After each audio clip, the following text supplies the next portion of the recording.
go. I'm gonna start streaming, and then I'm going to start recording. Let's see here, page 22, if it's correct. Where's water edge, sand tent. Page 22 is Hollow Echoes Mine, so it's page 23, so I gotta fix that. Let's see here. Diamir was his name. So when you went to go assassinate Diamir, and Ryan and Matt ratted you out, remember there was that string of murders? Do either of you guys remember the string of murders? I do. Yeah. I remember him vaguely. Like, they're the ritualistic murders. Like, there's 3 of them, like in each district. And you guys had gone and you talked to the priest, Lyran. He had a friar-like appearance, old brown robe, soft-spoken, kind of balding. You guys had spoken to him. You also had spoken to oh my god, I can't remember his fucking name. It's been so long. The Goblin. Let me see if I can't find his name.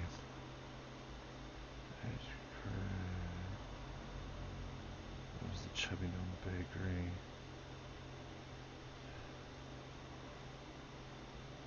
The Goblet from the Izzet Guild. Tonks. Yeah. And Tonks was looking for that copper sprocket. And the copper sprocket was in Diamir's library in the Dusty Shelf. Well, when you went to go assassinate Diamir, the string of murders was actually connected through Diamir.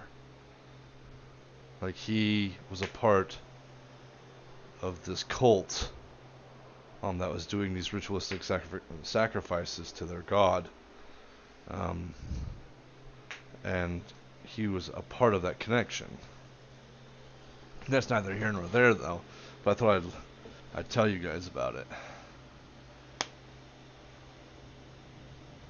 Yes. DMR. I need to highlight some of this shit. We're just waiting on Keaton and Ben, right? Both those guys are gonna be late.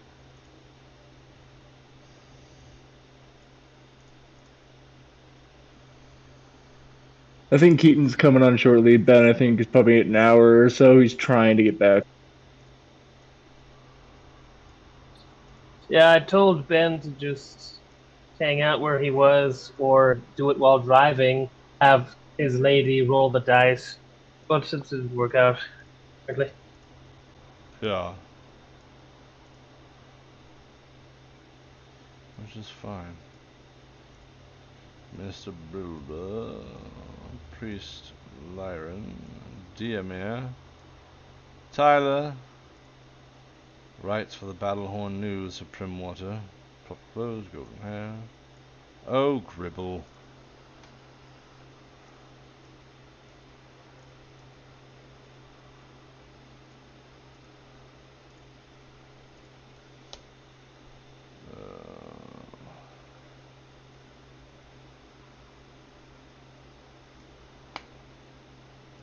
That's a bit harsh. What do you think?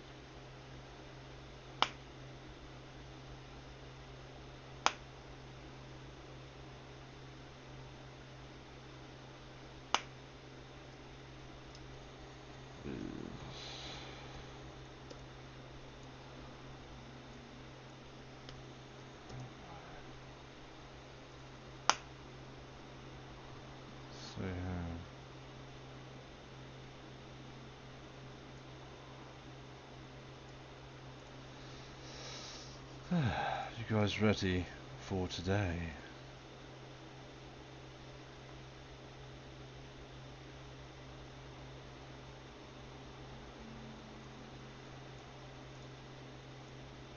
I am ready indeed. I am trying. Well, well, a lot of this session, well, some of this session anyways, is going to have to do with your character progression. So, if you can try to stay awake, attempt to. If not, we can always revert. You can get some sleep, and we can pick it up next week. But then again, I think you said you were working next week, so I'm not sure. I don't know. I'll be fine today. I'm Okay. just Next yeah. week, I'm going to the Renaissance. Most likely. Most likely. On Sunday? Yeah, Why on Sunday? because it's nicer than Saturday, and it's easy for Adrian to get a Sunday off. I mean, Oh, is it? Saturday, Okay. yeah, and Saturday is the Gothic takeover in the evening Are at you Lakeside. excited for that, Matthew? I'm sorry? Gothic Takeover! Yes. I'm so Peter's excited. here. Hello! Yes, as am I. Hello. Hello. Sorry about that, Well, I mean, lads. we can. If at least I don't show up, unfortunately, then we can catch up with like the Caruessa and whatnot. But Right. yes, most likely. So we won't be playing next week then. Well, that's on Saturday, unless Matt is going on Sunday as well. Matt said he's going on Sunday. I'm going to the Gothic Chamber on Saturday, the Renaissance on Sunday. Gotcha! Yes.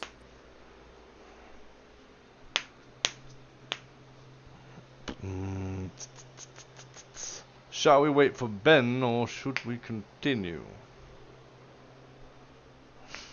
Has anybody... First, I say we shall press on. I don't mind either way. I do have exciting news from the front, however.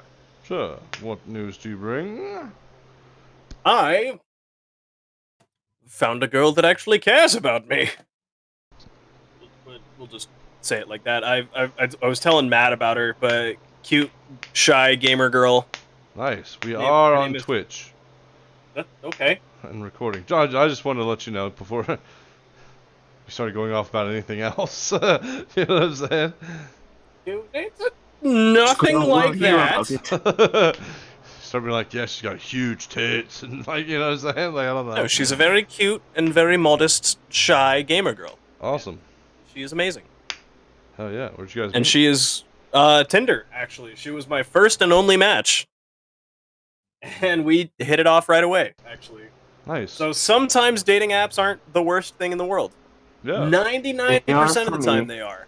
99% of the time they are. This is the only girl that I've actually gone on a date with off of Tinder in Really? the several years that I've used it. Yeah. But our first date, we went and we met up at it was like 2 weeks after we started talking because I got sick. Yeah. And we went to a Starbucks. We sat and we just talked for like 3 hours, and then we decided we didn't want to, stop hanging out. So I went to the dog park with her and her dog. Her dog actually ended up loving me, and she said that her dog has never loved anybody that much, that quickly. Hell yeah. And then we went, got dinner. Next day we went swimming, and then yesterday we went to a movie. Cool. Keaton, I have a very important question. Yo, what's poppin'? What kind of dog? It's a Cavajan.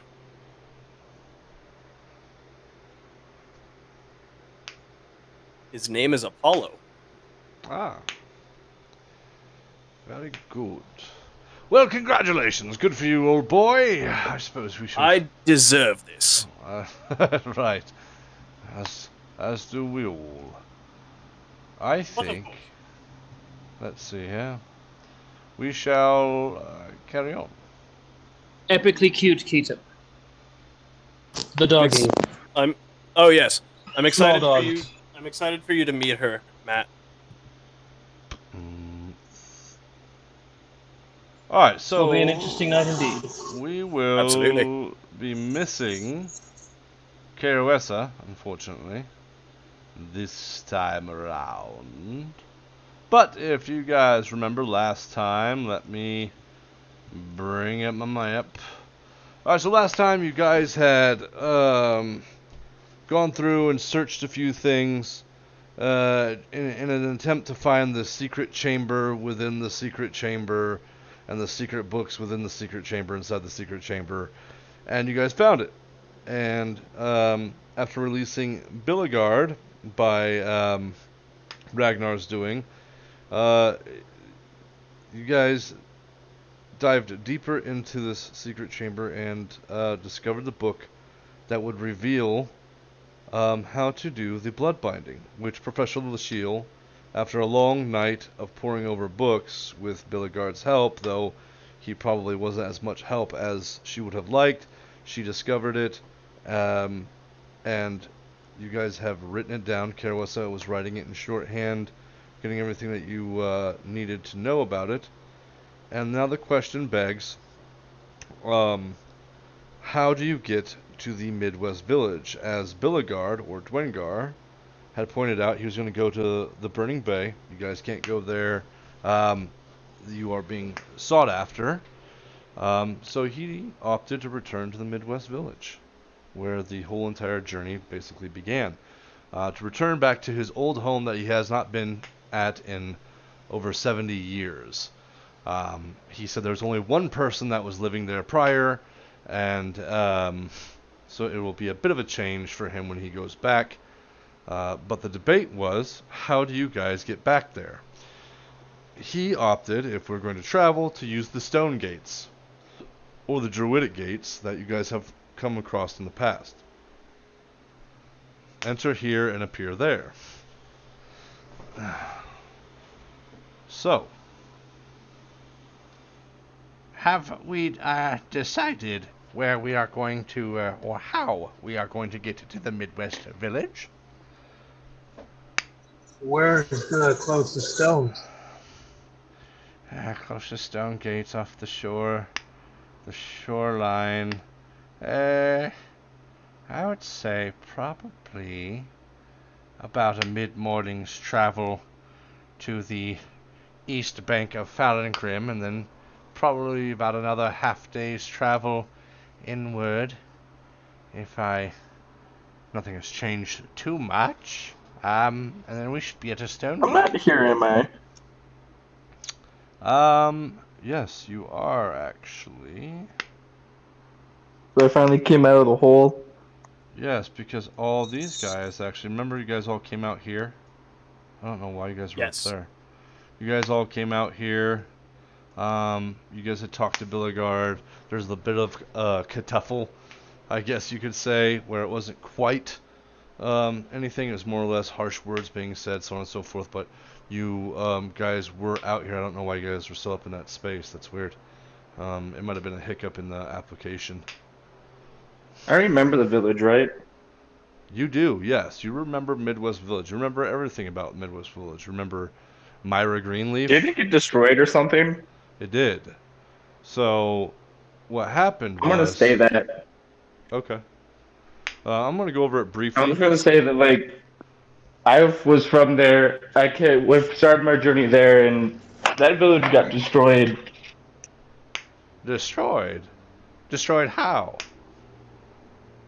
There was a demon in this like old merchant house. We killed the dude, like burned it to the ground. My house? I'm the only merchant there. There's only 2 houses. Well, there was a couple more. There was like those little shops and little town, hopefully starting. But yeah, that house got burned to the ground because it was like a demon impersonating someone. Must have been impersonating me. It's unfortunate.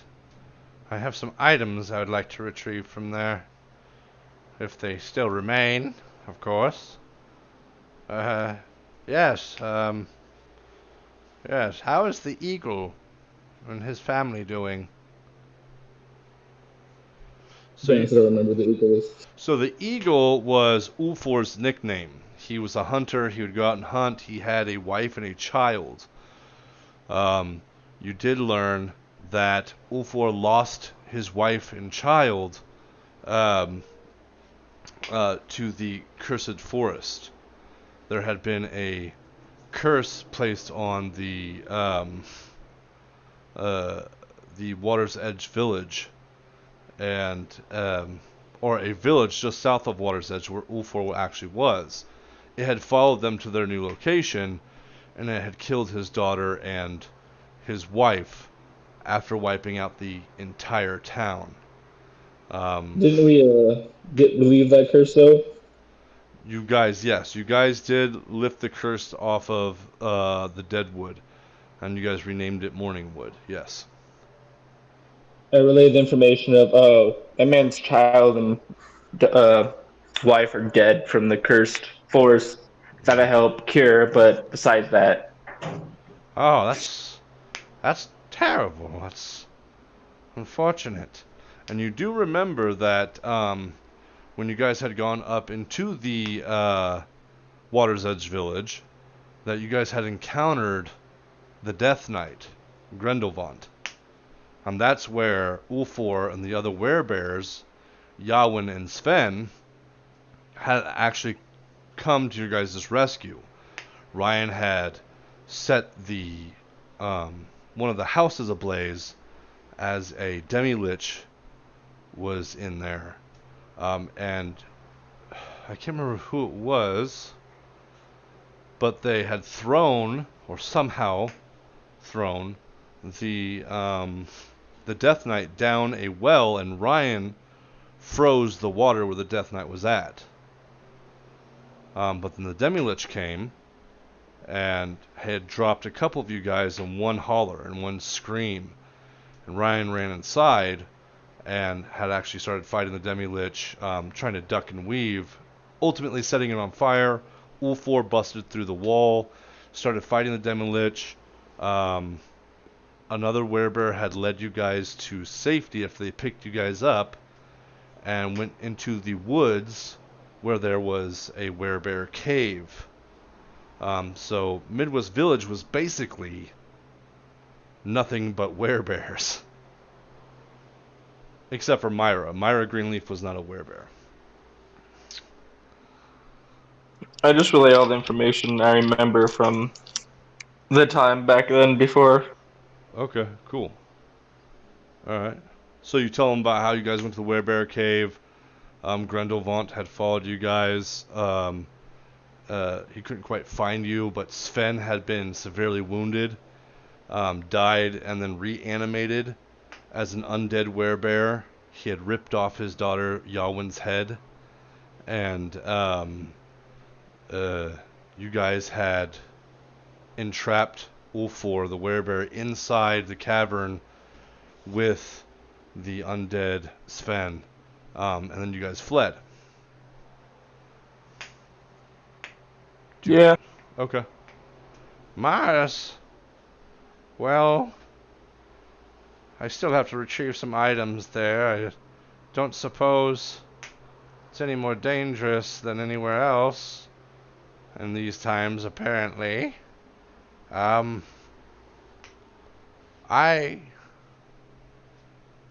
I'm going to return there briefly, and I'll take a look, see if it's all right.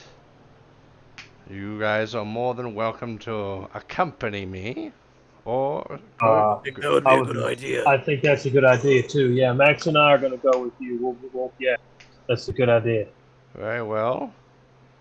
Should we talk to your friends outside? Kay Westa kind of nods, and she's very much so. She's kind of silent, but she's there. Professor Lashield's like, I think that'd be best. Maybe, yeah, we should talk to Captain Poe and yeah, I think we should get going. They are formidable fighters. I think they would do well on this journey. Very good. As long as we are well and under our way. So, shall we take our leave? Agreed. Here. Yes. All right.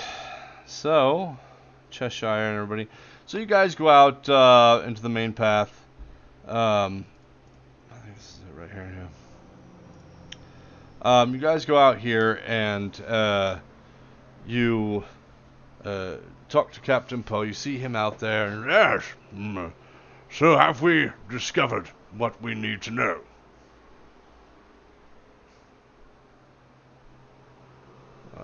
I do believe that we have what we need. We have decided that we're going to go to the Midwest Village, though. I think since you guys have what you need, and well, I have what I need. I believe it's my time to return to Strixhaven College. Very Do you well. think that you can make it safely on your own, Professor? Well, we do have a flying ship. I mean, as long as we're not dawdling around here for too much longer, I think we can reach Strixhaven, and I'll be much safer there.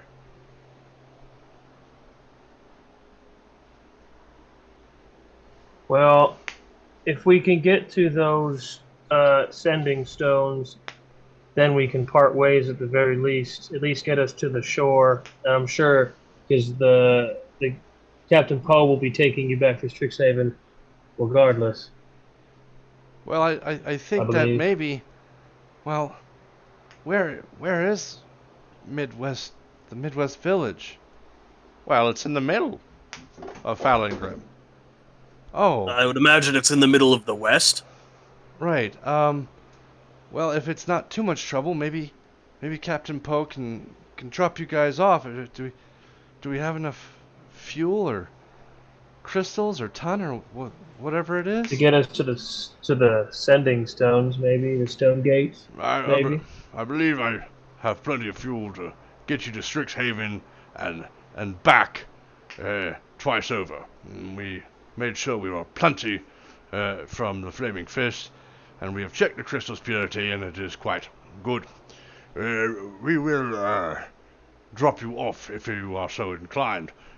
We will be lifting up out of the water and flying, so if you would like to wait for the Shroud of Night, we can do that as well. Yeah. Very well. Shall we then? The Gift gather their dead, and you guys all kind of go out to the ship. Anything you want to do or say while you guys wait for nightfall? Can I roll my health for you? Sure.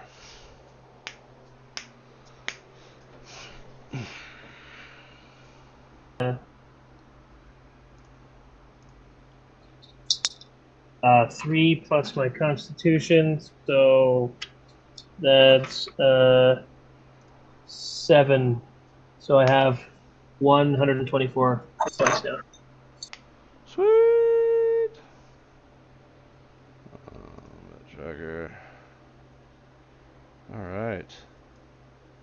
Carwessa's now on board. Ragnar, you're up here with Mahaber. Vinbin, you're on board. Captain, who's this? I think Captain Poe's there. That's Captain Poe. These guys down here. Captain Poe can be up here. Cheshire's on board.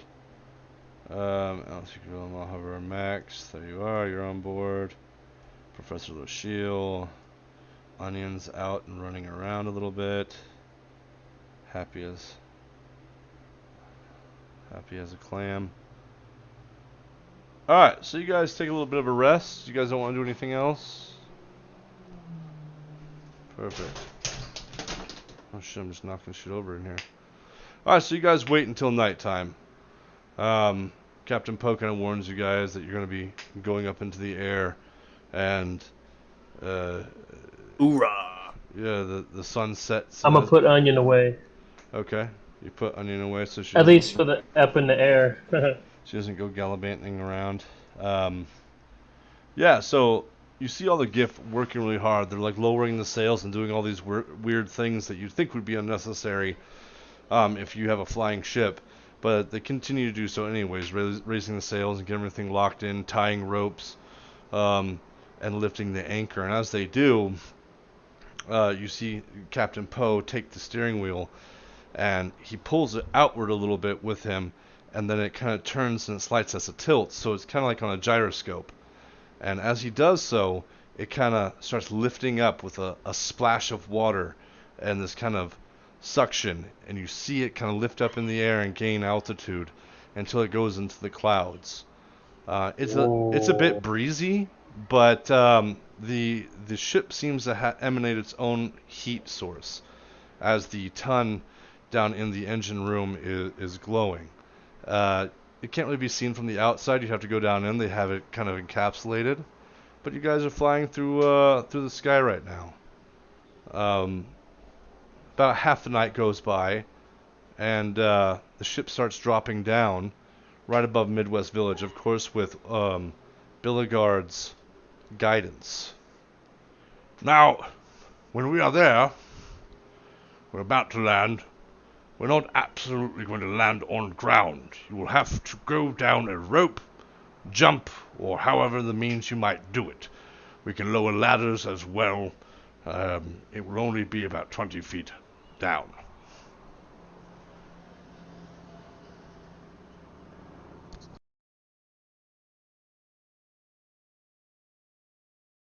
I think ladders are probably a good idea. Very good. Rope is fun. I don't know about you guys since it's only Rope's been fun too.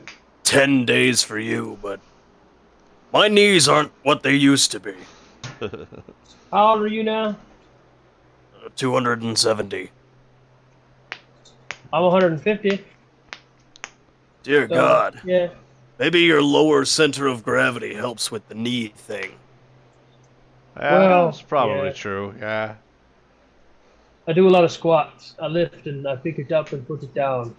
I definitely lift too. I'm gonna look towards Vinbin. Do you even lift, bro? I don't even answer. I just kind of look at him and like, no, I'm not going to answer this. Professor That's a good response. All right, moving on.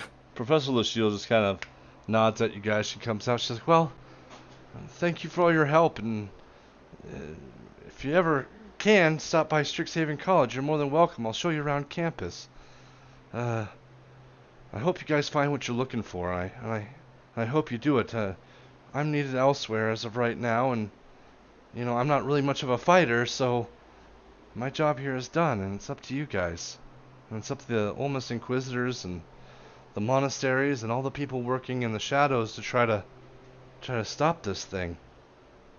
And I really appreciate you guys helping us out, and I don't think, well, I know I wouldn't have been able to do it without you guys. So I really appreciate it. Thank you. Well, we're saving the world, so it's all good. Right, yeah. So we'll see you guys later. Yes, well, it was very fine working with you lot.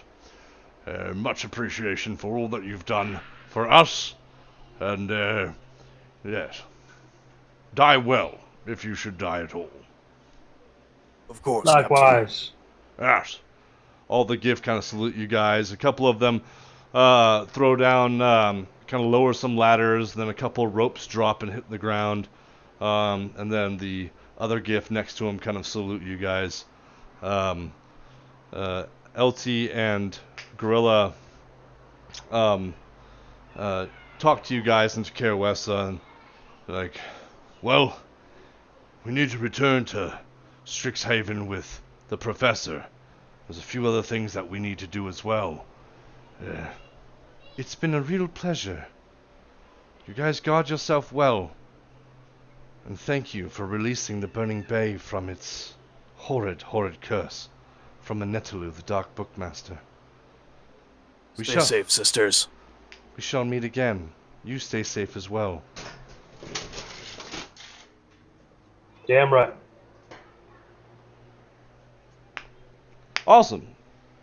So, Karawessa go down, Cheshire goes down, you guys all go down the rope, and you see this ship kind of hover and then kind of disappear into the clouds into the nighttime.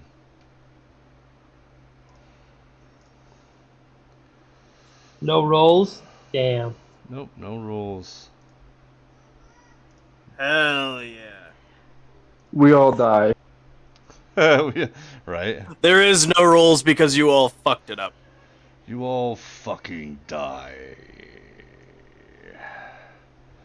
Alright, so... Alright, so we've been airdropped into this village. It Right. is boots on the ground. Yep, boots on the ground.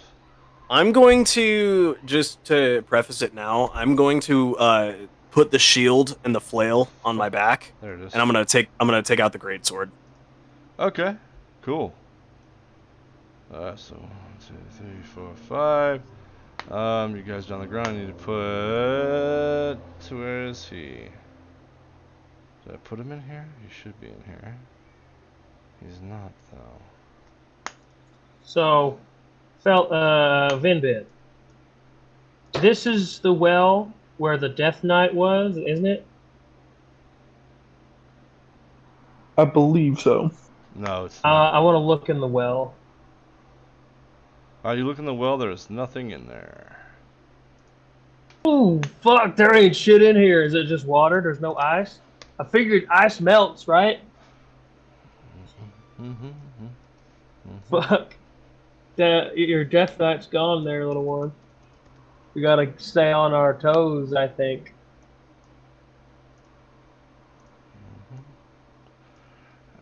I'm not surprised it's gone. It's been months, and it most likely would have been gone. Well, you said that was from the Water's Edge village. This is the Midwest village. Oh yeah, all right, my bad. I don't know. I wasn't here for that. Well, that Feels like does that was explain a why there isn't past a life death of knight mine. down the hole. Anyways, I'm gonna come over. My house! Oh, God. I'll follow him over. Okay, I follow. I'll just walk with Max. cool. Yeah, your house got kind of fucked up there. It looks like. That's alright. Prestidigitation? He kind of rustles through it. Yeah, you can fix that with magic, right? I can help. Prestidigitation! I've got mending. It just might take a couple days. I can cure a wounds.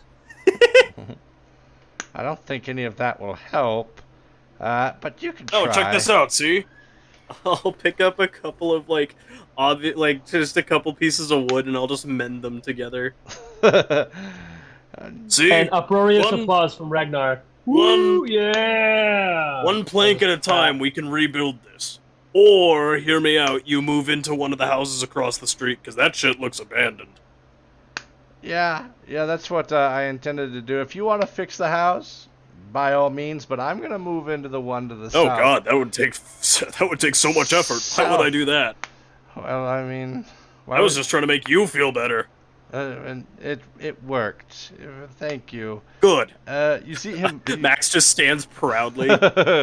You see him rummage through some rocks, and you see him grab this latch and he lifts it up, and then he disappears down into it.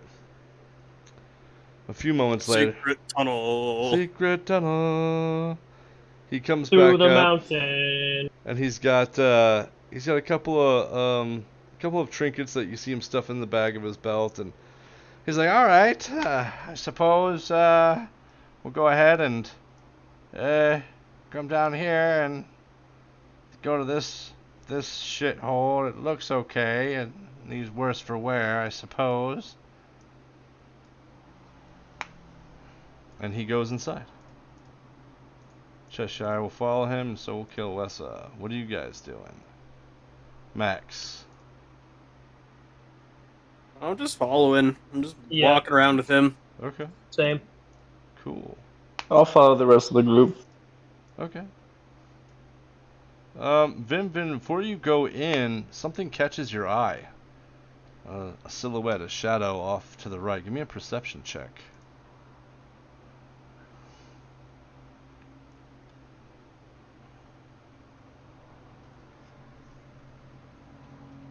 10. 10? Okay. You look over, you can't quite make it out, but you think you see somebody in the distance standing on the edge of the tree line. You see this person kind of waving at you and then pointing to the forest tree line.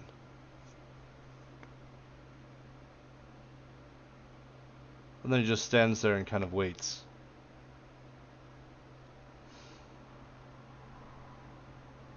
I'm gonna write a note, slide it under the door, saying that someone wants me in the forest, and then I go follow. Okay. So as you get closer, Um, the man stands until you can kind of get within range to see him. You notice that it's the same man that you met down in the burning bay that had come and given you the lockpick. As you take a step closer, you see him turn and walk into the tree line and disappear. I follow cautiously. Okay. Alright. You are now inside of the tree line. And, give me a perception check.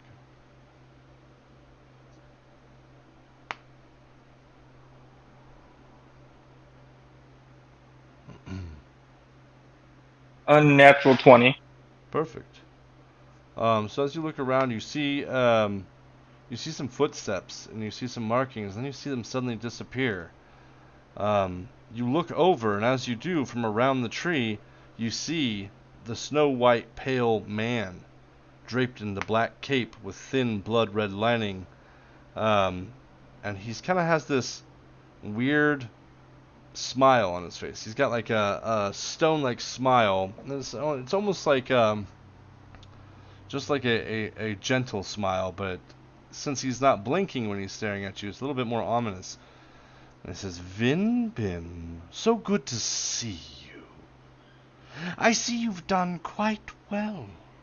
Your friends are safe and sound, and things are moving forward. I have a gift for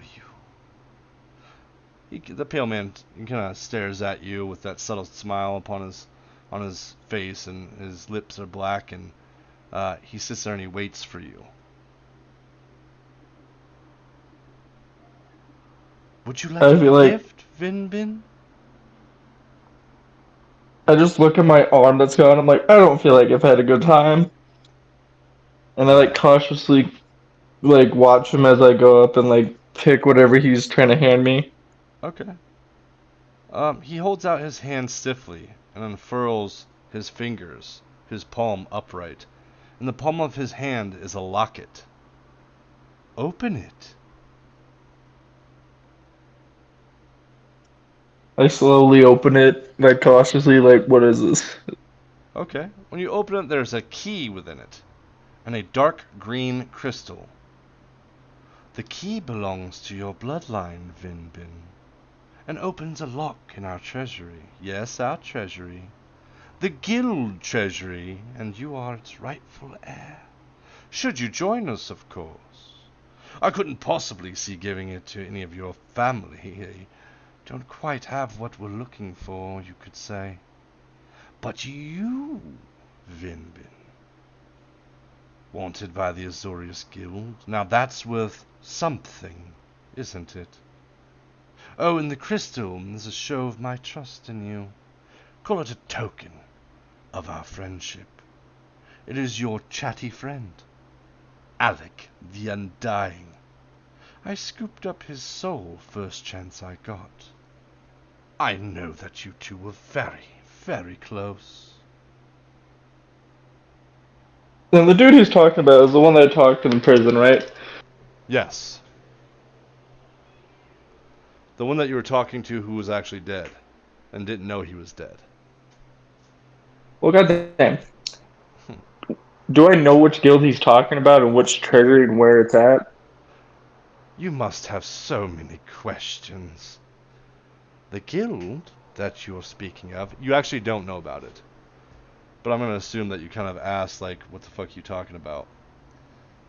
Well, your great-grandfather was a very cherished member here. We are what you call the Forgotten. We are beggars, merchants, lords, and ladies.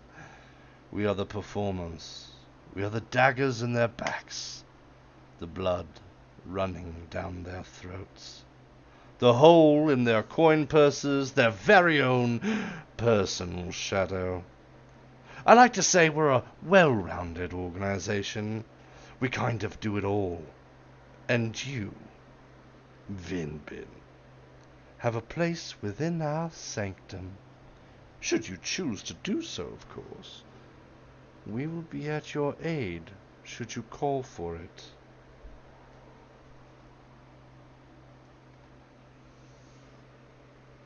You're not What upset kind that are I you? took your friend, are you? I thought you wanted him.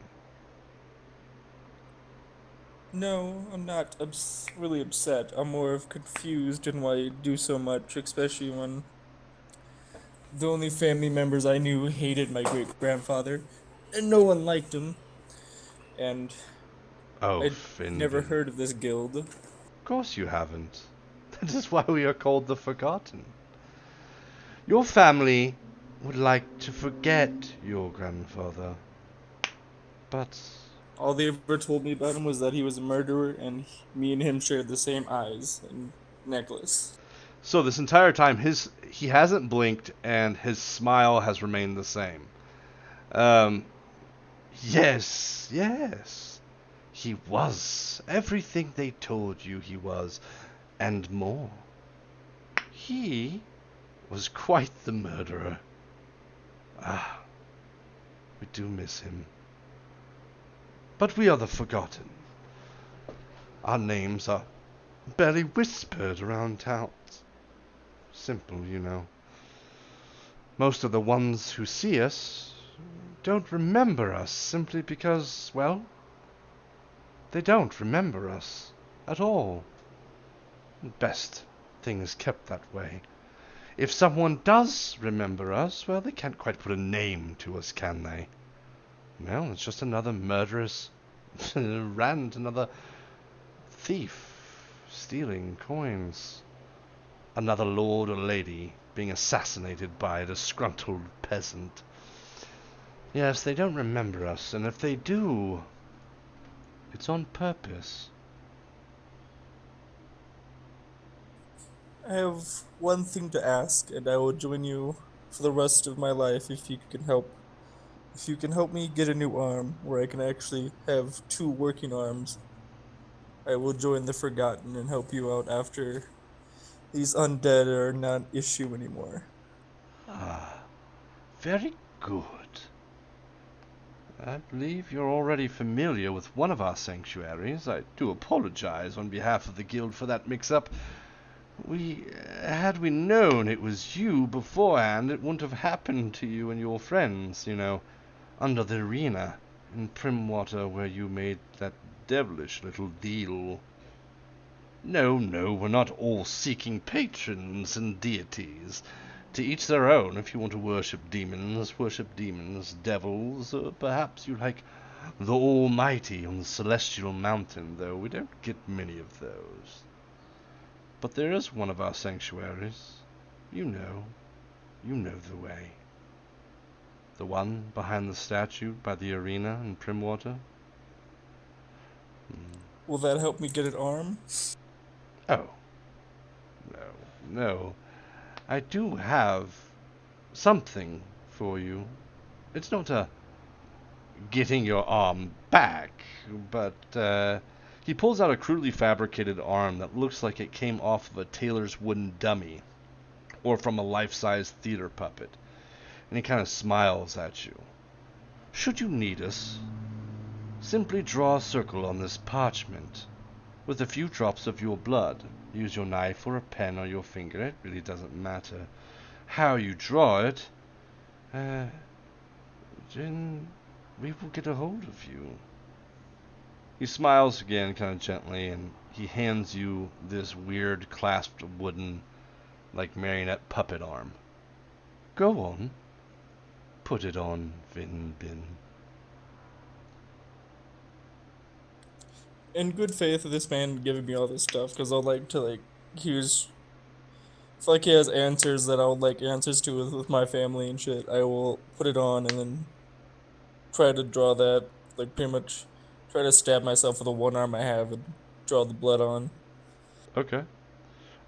So you put it on. It suddenly appears as though your arm is back. You see it shift from the wooden marionette puppet arm to your arm. With the flesh, with the color, it matches your gear and everything else like that might go down on it. and you have obtained the prosthetic limb. That's in Tasha's page 134. There. Much better. Lastly, we must complete your initiation. Follow me, my new brethren. You I see- follow. Okay. He starts walking off in the woods. He walks very slowly, as if he's not in a hurry. It's pitch black out, though he seems to know where he's going. You have dark sight, so... but he doesn't seem to, like, breathe or do anything weird. He just kind of walks. And then you guys come to a grove after probably about 10 minutes or so. And then there's a cave entrance. He walks over to the cave entrance and turns back towards you and awaits you to approach.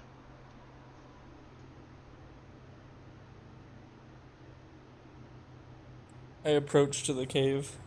Okay. When you approach, inside the cave is two black cloaked figures, and in between them, tied with rope, is a man with slightly torn and dirty silk clothes. I don't know if this is about Godfrey's gold, but I assure you, I can pay in full should you release me. Just tell him I have it. You can even follow me there.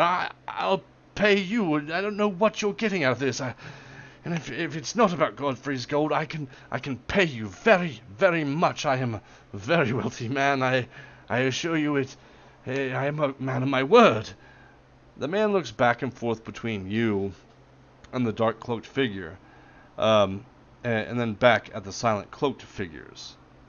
Oh, it's so much more than that, Strogan.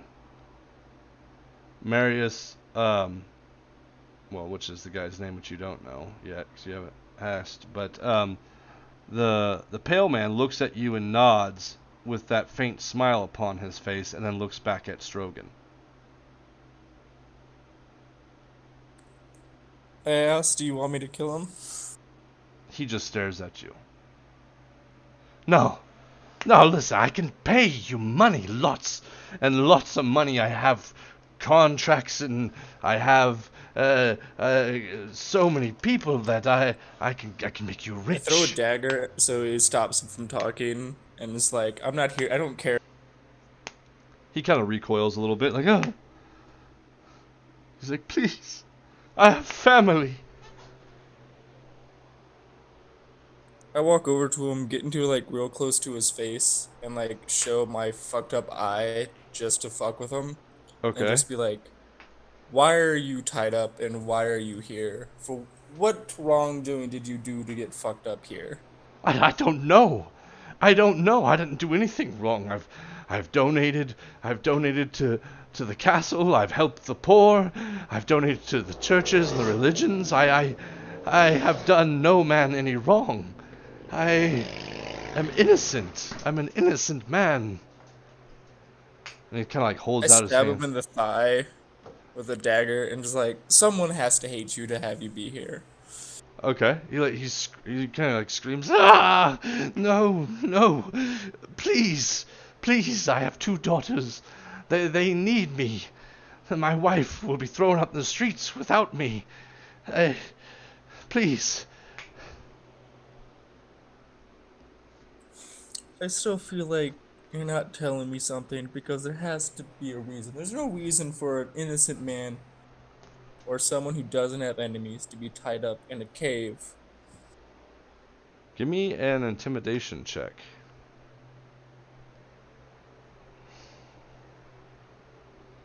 Give me a sec, I need to check if I'm proficient in that.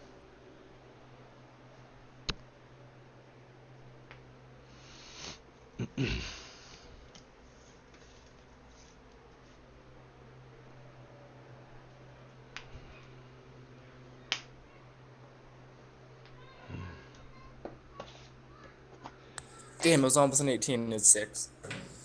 So what? It's a 6. It like stopped an 18 for a second, then Oh, went to okay. 5. Fuck. No, you're good. I don't know. You guys haven't said anything. You just took me from my home.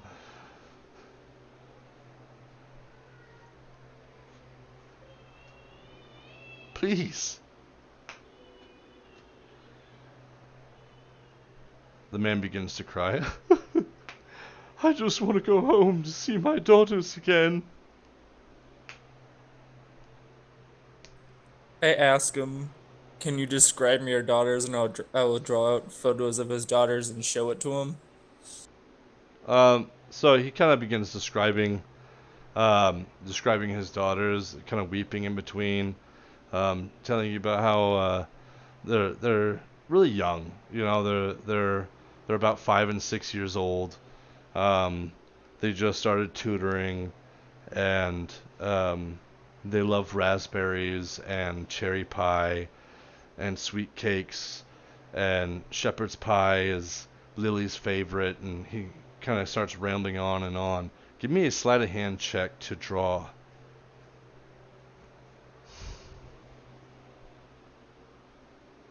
$31. Perfect. So yeah, you draw kind of accurately what he describes, stuff like that. And you show it to him. I can't really see very well in the dark.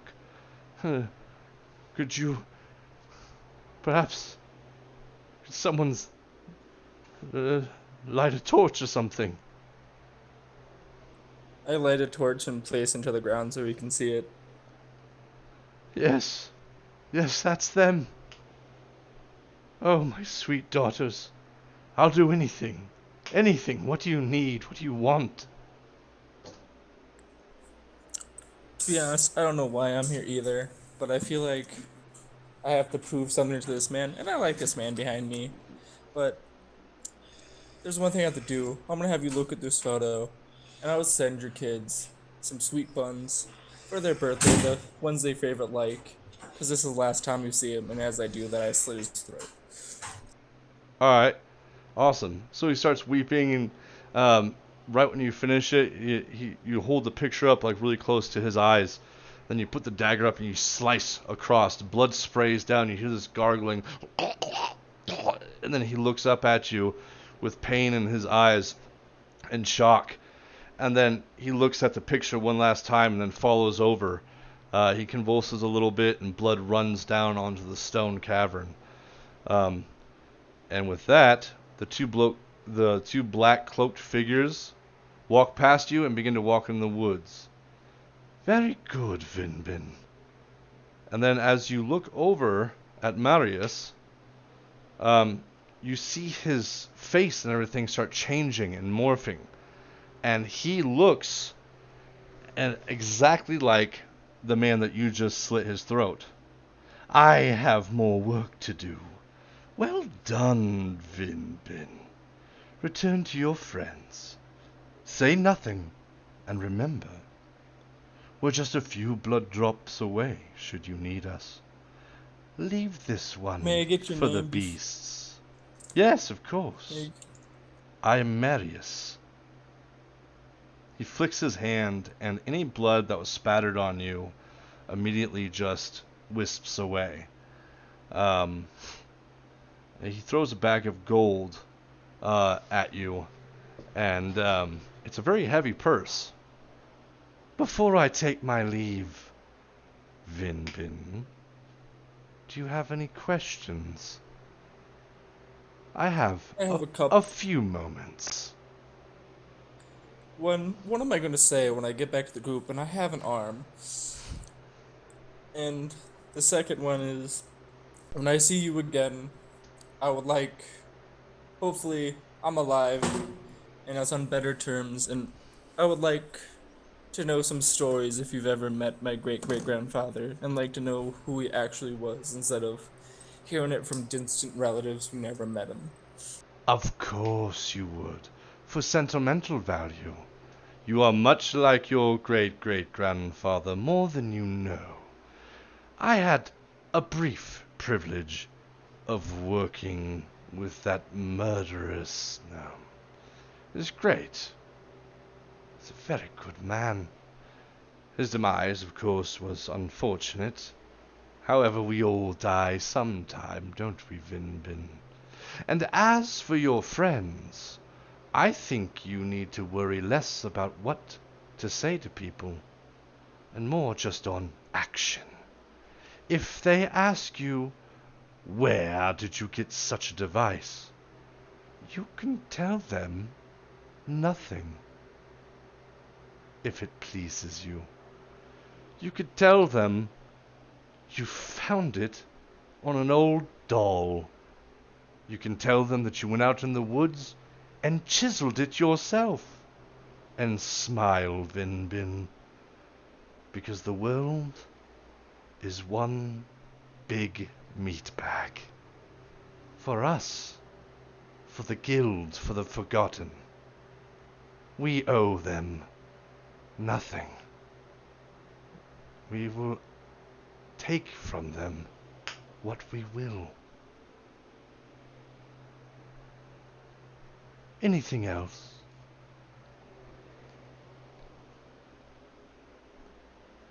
Not really, because I just have to find the lockbox, and I feel like I should already know where that is. Yes. And You've been there already, though the one that captured you, as I said before, and dragged you and your friends down into our sanctum, that was not, I guess, supposed to happen. But it did make us aware of your presence, and how uncanny the resemblance is. Welcome back. probably not as resemblant since I lost an eye. Oh, perhaps not so much now. But I say, your great-great-grandfather was much prettier. And this is the first time you hear him actually let out a small, like, chuckle.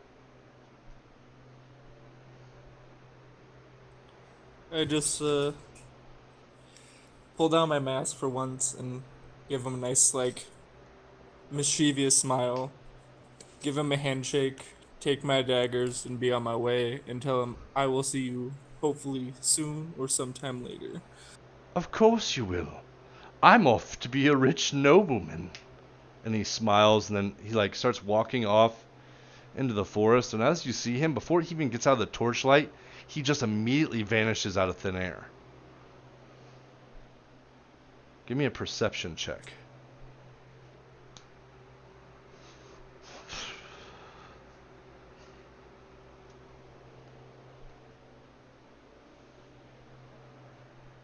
$18. Awesome. So as right before you see him vanish, you see him kind of put on this slider ring on his finger. So you believe it's some sort of a ring of invisibility. And so there you are, sitting there with a torch in the ground inside of the mouth of a cave with a dead nobleman tied up and blood splattered all over the place. Anything else you're doing before you're heading back to the Check his pockets. I'm gonna check his pockets. And then I'm Okay. gonna light his body so no one can know what he looks like anymore. So no one Awesome. can think that the nobleman is fake. And I Cool. will, as I walk back, I'm gonna look at the crystal and see if I. Oh, you just cut out. What part cut out? You said as you You walk said you're in- gonna look at the crystal and then Yeah. You said you're gonna look in the crystal and I was then gonna look at talk to the friend to see if I can talk to him and Okay. see how it works. Sure. Yeah, so you light, you take the torch and you specifically start with his face. You kind of grab the back of his hair and you lift his head up and you stick the torch underneath it just far enough to where that the tip of the flame flickers across his face. You see it kind of blister and splinter backward. It starts peeling back, kind of like a like melting plastic. And then you start lighting his hair and everything else on fire and drop his head. You search his pockets as this is happening. You find on him another coin purse that has about 3,000 gold in it. He has all of his. oh fuck yeah! He has How all much of coin did he get his. from the first purse? You got 6,000 gold from the first purse. So you have a total of 9,000 gold just from this interaction. You do notice that on him as well, that he has all of his gold rings on that have like rubies and gems and sapphires embedded in them.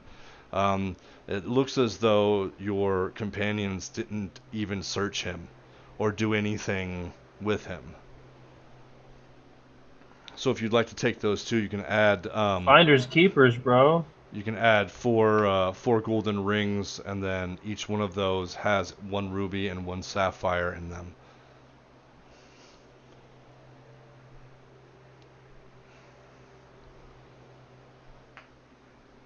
And around his neck you I'm will taking find them. I'm just. a golden amulet. It has an insignia on there that you haven't really seen, though you believe it's some sort of insignia of like a house crest. It's the symbol of a pitchfork and a fish.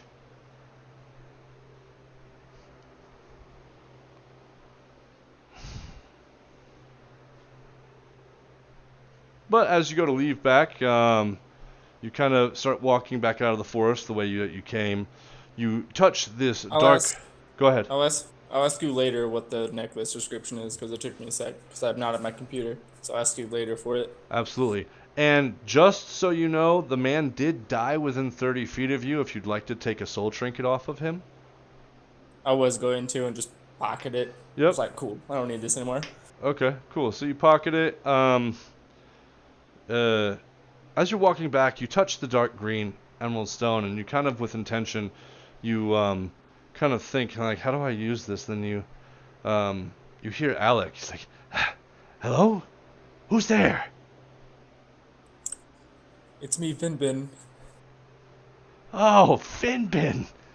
Wow, man. I can't see you. Where are you?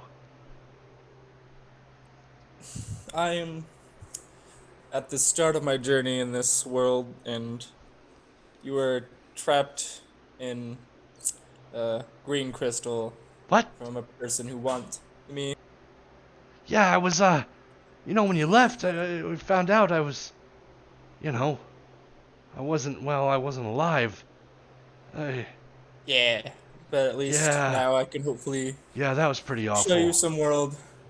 And then your friend came back, and I don't know, everything went black. God, that guy's got a creepy fucking smile. Can you let He me kind of does. out of this thing?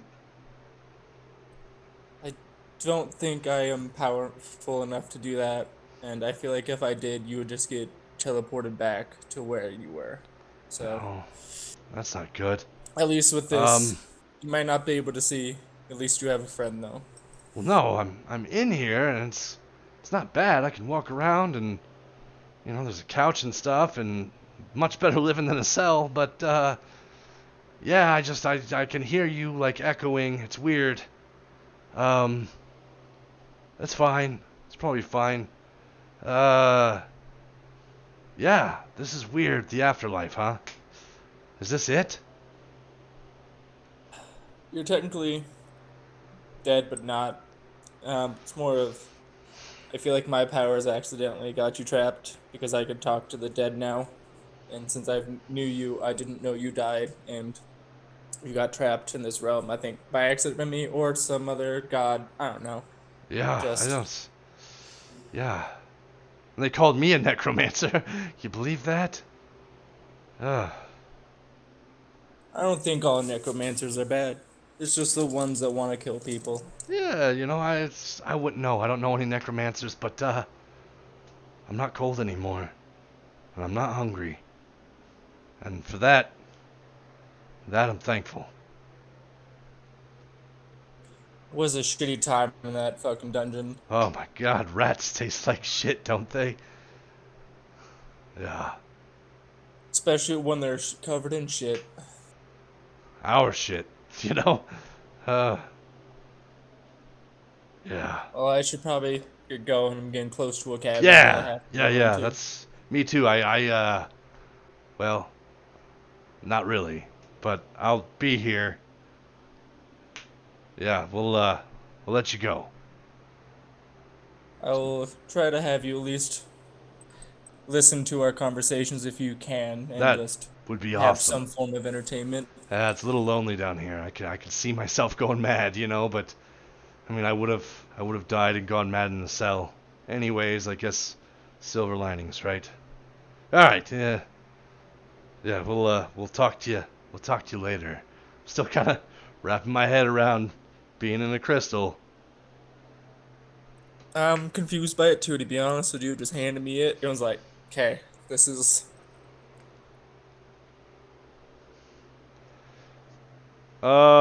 Max and Ragnar, give me a perception check. 8. 13. Okay. Max, you saw the note slipped under the door.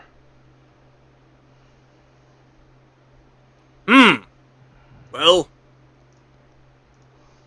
I'm gonna show What? Ragnar. I'm gonna show Ragnar the note and say, "Do you think it's a little weird that he would just vanish off into the forest with a stranger? I'm pretty sure that's how children get kidnapped, and he very well may have been mistaken for a child." He could have been seeing things too. He's a little bit lost up in there too. So.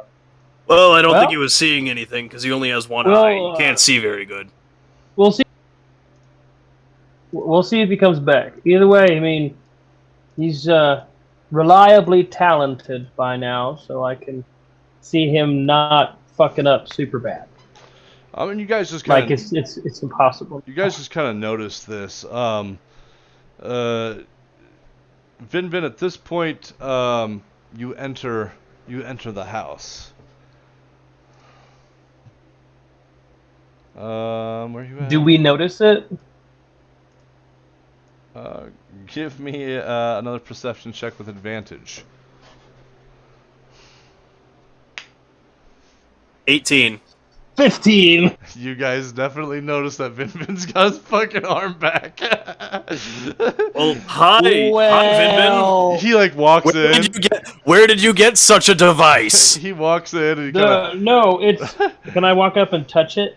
Because we don't know what it is. All we see is his arm. We just see his arm regrown. We don't know anything else other than that. So I'll just Is walk up. that What the true? fuck? Yeah, you can walk Why, up. how? And attempt to Does I'm it- gonna touch touch him. it. Zach, does it look like a mannequin arm or does it look like That's- his arm? No, it looks like a full-blown arm. It looks like his arm. Oh, Yeah. all right. Well, hey, you got your arm back.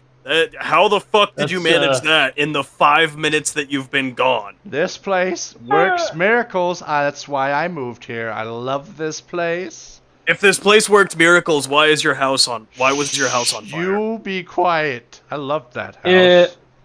I Well, mean, your the house important burned stuff down. down here, isn't Damn it? Wait, demons. the important Before it stuff. burned it down. The important stuff is still around, isn't it? That's what's down here. Well, I say, Anyway, yeah, arm. back That- to what I was saying. back How to the the fuck did you arm. manage that in 5 minutes? That's quite a feat, or a very rare. Are you- That's rare not. item. No, Dwengar. That's not feet. That's hand. That's hand. He's like, Vinvin, are you secretly a lizard man? he begins laughing.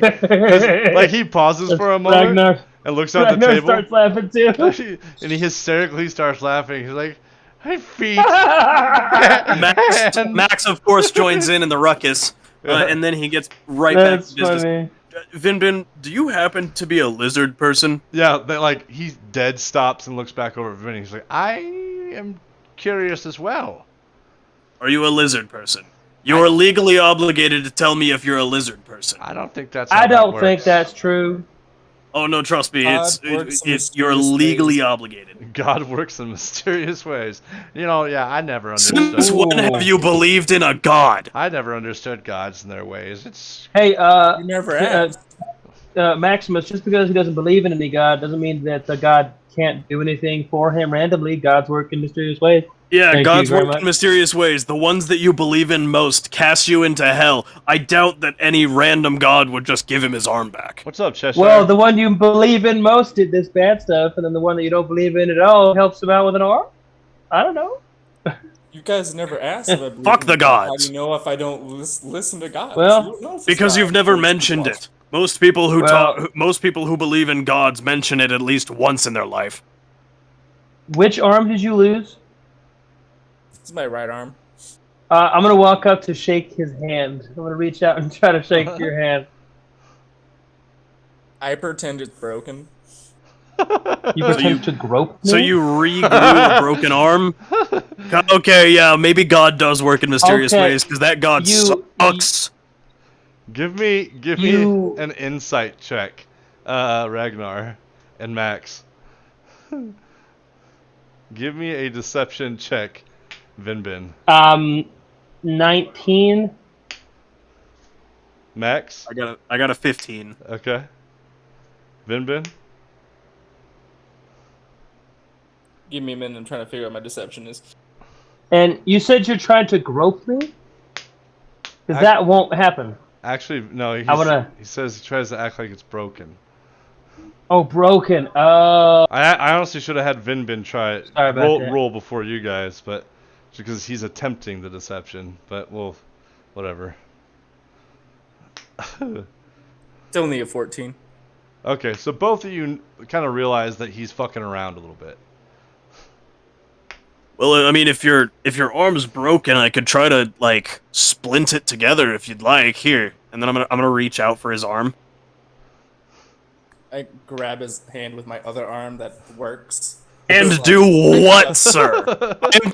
I am three times your size. There's no reason for any force of will on other people. Why are you trying to prevent yourself from being healed? Like, kind of. That's kind of weird. I found this arm. He's emo and he wants to feel pain. You found the arm. Wait a minute, you found an arm? You found an arm and you sewed it on? Like a fleshy arm? How'd you get color in it? How did you? Are you really good at makeup or something? Say what? Actually, I think you might be. God works in mysterious ways. I can find the arm and he can just attach it for me. You know, I don't know how this shit What do you works. attach? But it doesn't work, right? Like you can't use it. That's an issue.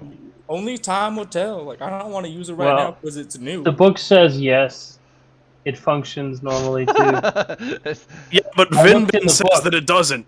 This guy right here, This I'm is gonna for point Jordan. at him. This This guy is for says it Jordan. doesn't. Jordan, would you like me to read you the description from the book? Oh, I'm not. I know the arm works. Yeah. I'm just saying. I'm just not having the. the arm hasn't moved Okay. since I walked in. Very well, I mean... Vinbin, how about you give me a high 10? Big old double high five right now. I don't think do that's but going can to I roll work. acrobatics to high five with my feet instead? Yeah, sure. Can I roll to catch him and just throw him across the room if he does that? What the fuck? I mean, I feel like that would be like a reaction. Pretty... So let's do the initial high 23. five first. All right, so the high. I just want a high five. This guy's clearly. He hops you know, up and he high high fives you with his foot. If you would like Did you to really just touch me with your gross ass feet? if you would like to try to throw Did you just put That your was hairy halfling feet on my hands? I gave you high 10. You asked for high 10. I gave you one.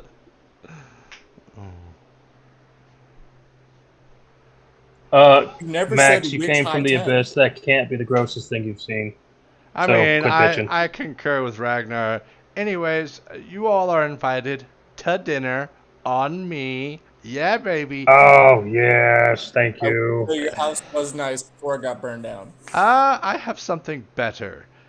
He kind of opens up his little bag and he shimmies through it. And then he sits there and he kind of chills for a second, ties his bag back up.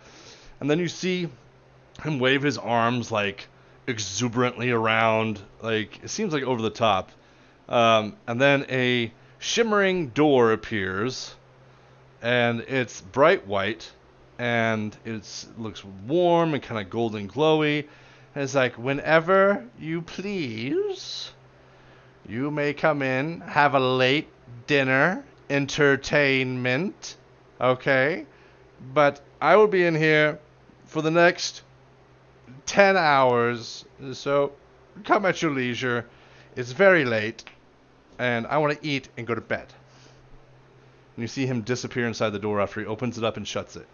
The door is literally just sitting in the middle of the room.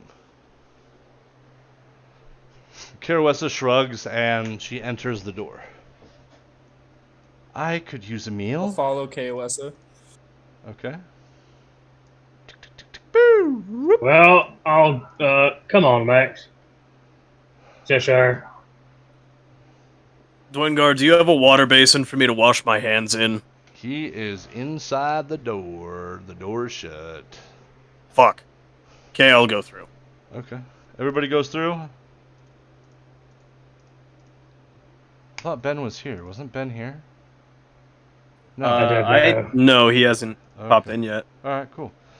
Alright, so you guys all kind of disappear. You guys walk into this. Let me look at my fucking notes here. We're not there yet. We're not there yet. Where the fuck are you? Page. Here we are. Page. Oh, I'm gonna go down there. Page 108.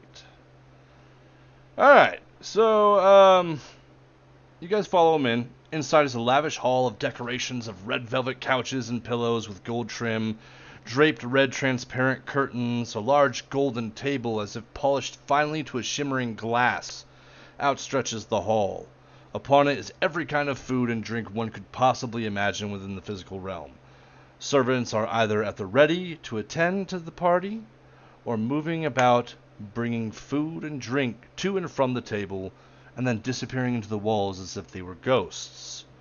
Dwengar kind of like, he's sitting at his table, he's at the end of the table, his feet are kicked up, servants are bringing him stuff, they're combing his hair, they're doing all this crazy stuff. He's in like a royal blue gold trim fucking robe.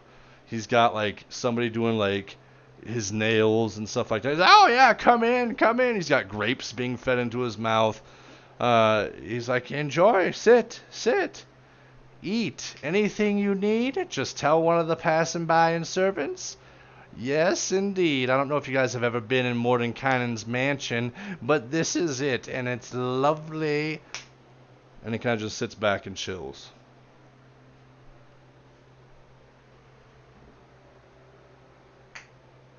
I just look at him like, what the fuck, this man is. I was like, I'm not gonna say. This man's weird as fuck. And I'll just go and get some food. I'm like, okay. That's a far change from threatening to kill him yesterday. At least we're all peaceable now. Well, I mean, if you get your arm back, I mean, things are looking up. Right? I'm gonna sit down and take some food. Max, come sit with me. Perfect. I am just very cautious of the entire situation, but I will sit. Awesome. But yes, if you'd like to ask one of the servants if they have a basin of water in there where you can wash your hands and do all that stuff, you can do that as well. I will wash my hands. Perfect. I'll Isn't do the it same now with for Max. They each bring you a basin of water where you guys can wash your hands. And they actually hold it while you guys wash your hands.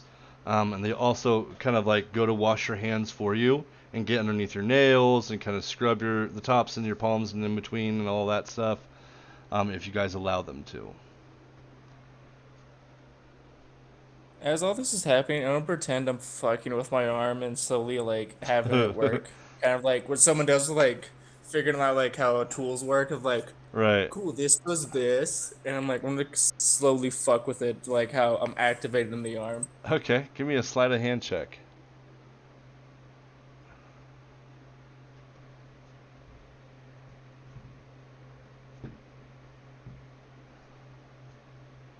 $27. Awesome. So you're fucking around with it. You're moving it up and down. You kind of act like you're twisting it a little bit or doing something. You're kind of doing the whole Jim Carrey floppy arm thing. You kind of look a little disgruntled at it. You guys look over and you see Vin Bin kind of fucking with his arm. He looks kind of very distraught a little bit, or kind of more or less curious, looking at it, trying to inquisitively figure out how it works. The basins are taken away. Your guys' hands are dried off. You guys go ahead and eat. Dwengar kind of claps his hands and he pulls from his bag a little locket that's navy blue, and he looks at all you guys and says, "Entertainment?" And he kind of holds out his other hand pointing at it. All right, I'm curious. What is it? Alright, so he opens it up and it spits out a ghostly bard. Ah, well, that wasn't what I expected, but like, All right. Hello! Tonight I will tell you a tale of the children. This is a tale from the Water's Edge village. The light in the room kind of slightly dims as the bard steps upon a marbled platform which has suddenly appeared. He begins telling the tale, and as he does, wisps of bright-colored smoke enacts his every word within the hall as he describes it. And it kind of whirls around you guys. It runs through the tables. It's kind of up in the air and down below, really depicting on what he's describing. There lived a family in a manor that dwelt high in the mountains above Water's Edge. Long ago, and well after the goblins had been driven from their paths, the lady of the house would bear only one child, a happy baby girl. She would grow to be very bright, innate with magical abilities, the first in her family. Though it wasn't apparent at first, later the lord and lady would witness it. They nurtured her thirst for knowledge, as one would. Since neither of them were casters, they decided to hire a tutor. One such wanderer appeared at their door in the middle of the day with a miniature pack donkey, full of knickknacks and odd items. This was a rare treat indeed, as the Theobald family lived high in the mountains. A gnome, quite curious looking, with patchwork stockings and bright purple shoes curled at the toes. He wore a green nightcap, which hung nearly to the ground, and his shirt was as pale red with white patched fabric stitches here and there. His face was slightly wrinkled, with laugh lines and crow's feet upon the corners of his eyes. A snow-white beard, only a few inches thick, traced his jawline with a great moustache, which extended out from either side of his wide, smiling face, with extravagant curls at each end. He bowed low and said, "My lord and lady, Fiddlestib, at your service." The Theobald family would be intrigued by Fiddlestib's trinkets and offered refuge for the night, which he gladly accepted. They would see that not only did he sell trinkets of strange design, but that he too, like their daughter Nisha, weaved magic. Fiddlestib tantalized and delighted with his magical show, and so it came to pass the next morning that the Theobalds offered him a dedicated position at their home for the season, to teach their daughter what he knew of magic until she was old enough to attend Strixhaven College for the magically gifted. Fiddlestib gladly accepted, and began his teachings that very day to Nisha. Day after day they practiced until the season had passed. The days would get longer, and the leaves on the trees would begin to turn colors and fall from their branches. And as he's speaking and telling this story, you see kind of all the wisps of smoke kind of enact as like a painting, like a 3D painting around you guys still. Fiddlestib told the family that their season had come to an end, and he must venture elsewhere.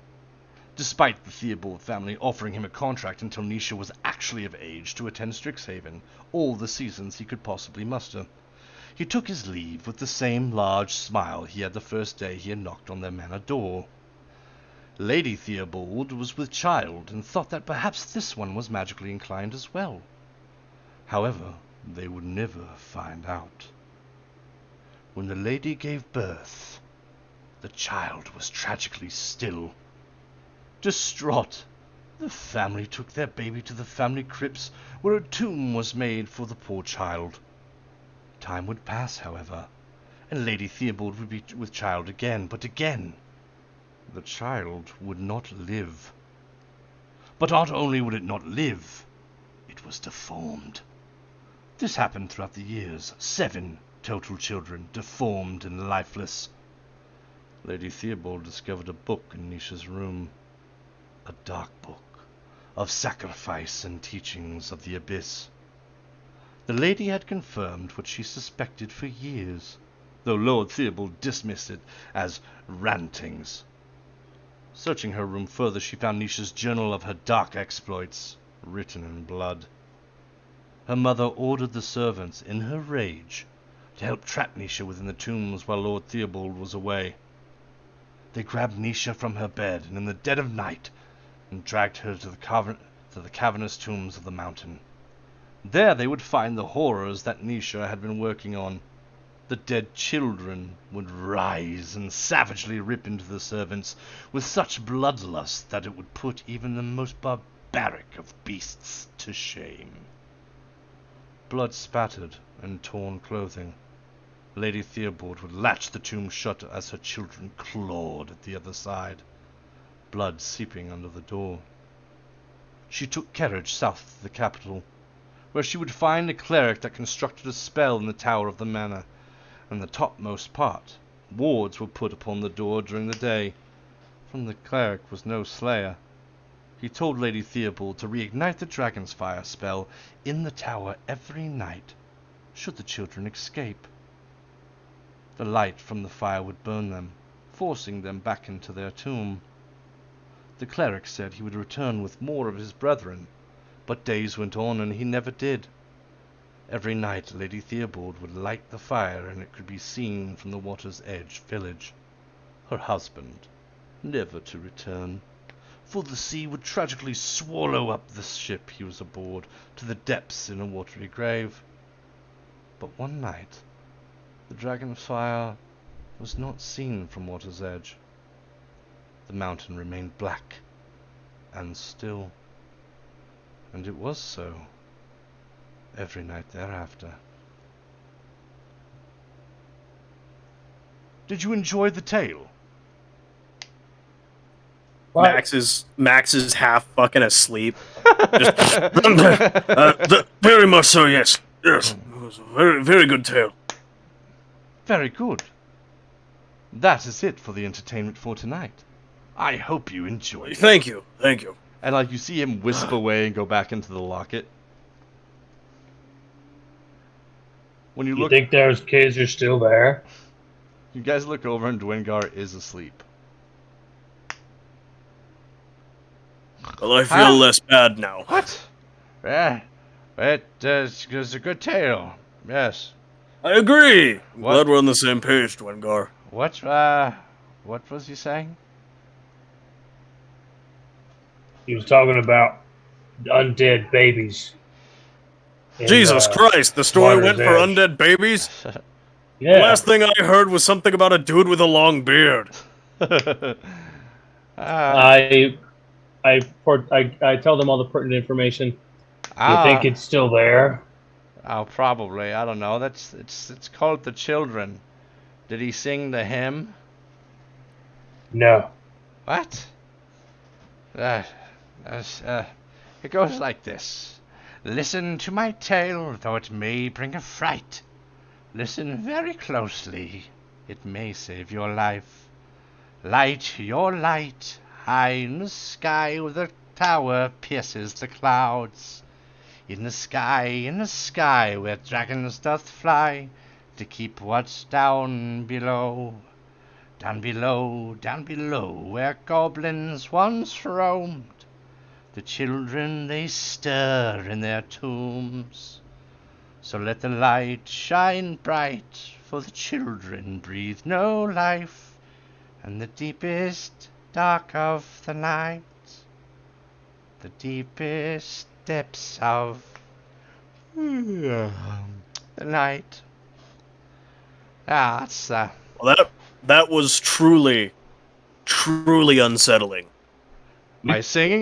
We could kill those babies. I have not a the decent singing. singing voice. You Thank no, you. your singing can- voice. Your singing We voice can is afford phenomenal, those Dwengar. babies. Oh, The content of the hymn that you sang, however, was deeply unsettling, and I've spent the could've- last 20-some years slaughtering demons and eating them.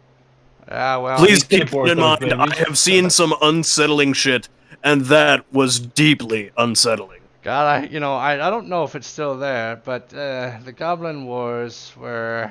We could kill those babies. Come on. I am almost certain that I could, in fact, kill a baby.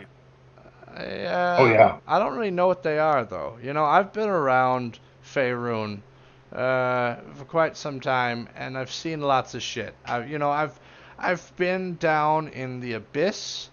I almost ran into Tasha once. I don't know if you know who that is. I kind of avoided that situation. I heard of her. Yeah. You know, I've met with a couple of devils and demon lords. You know, made it out with my skin. No curses. Thank you. It's kind of a flex of mine. But yeah, What?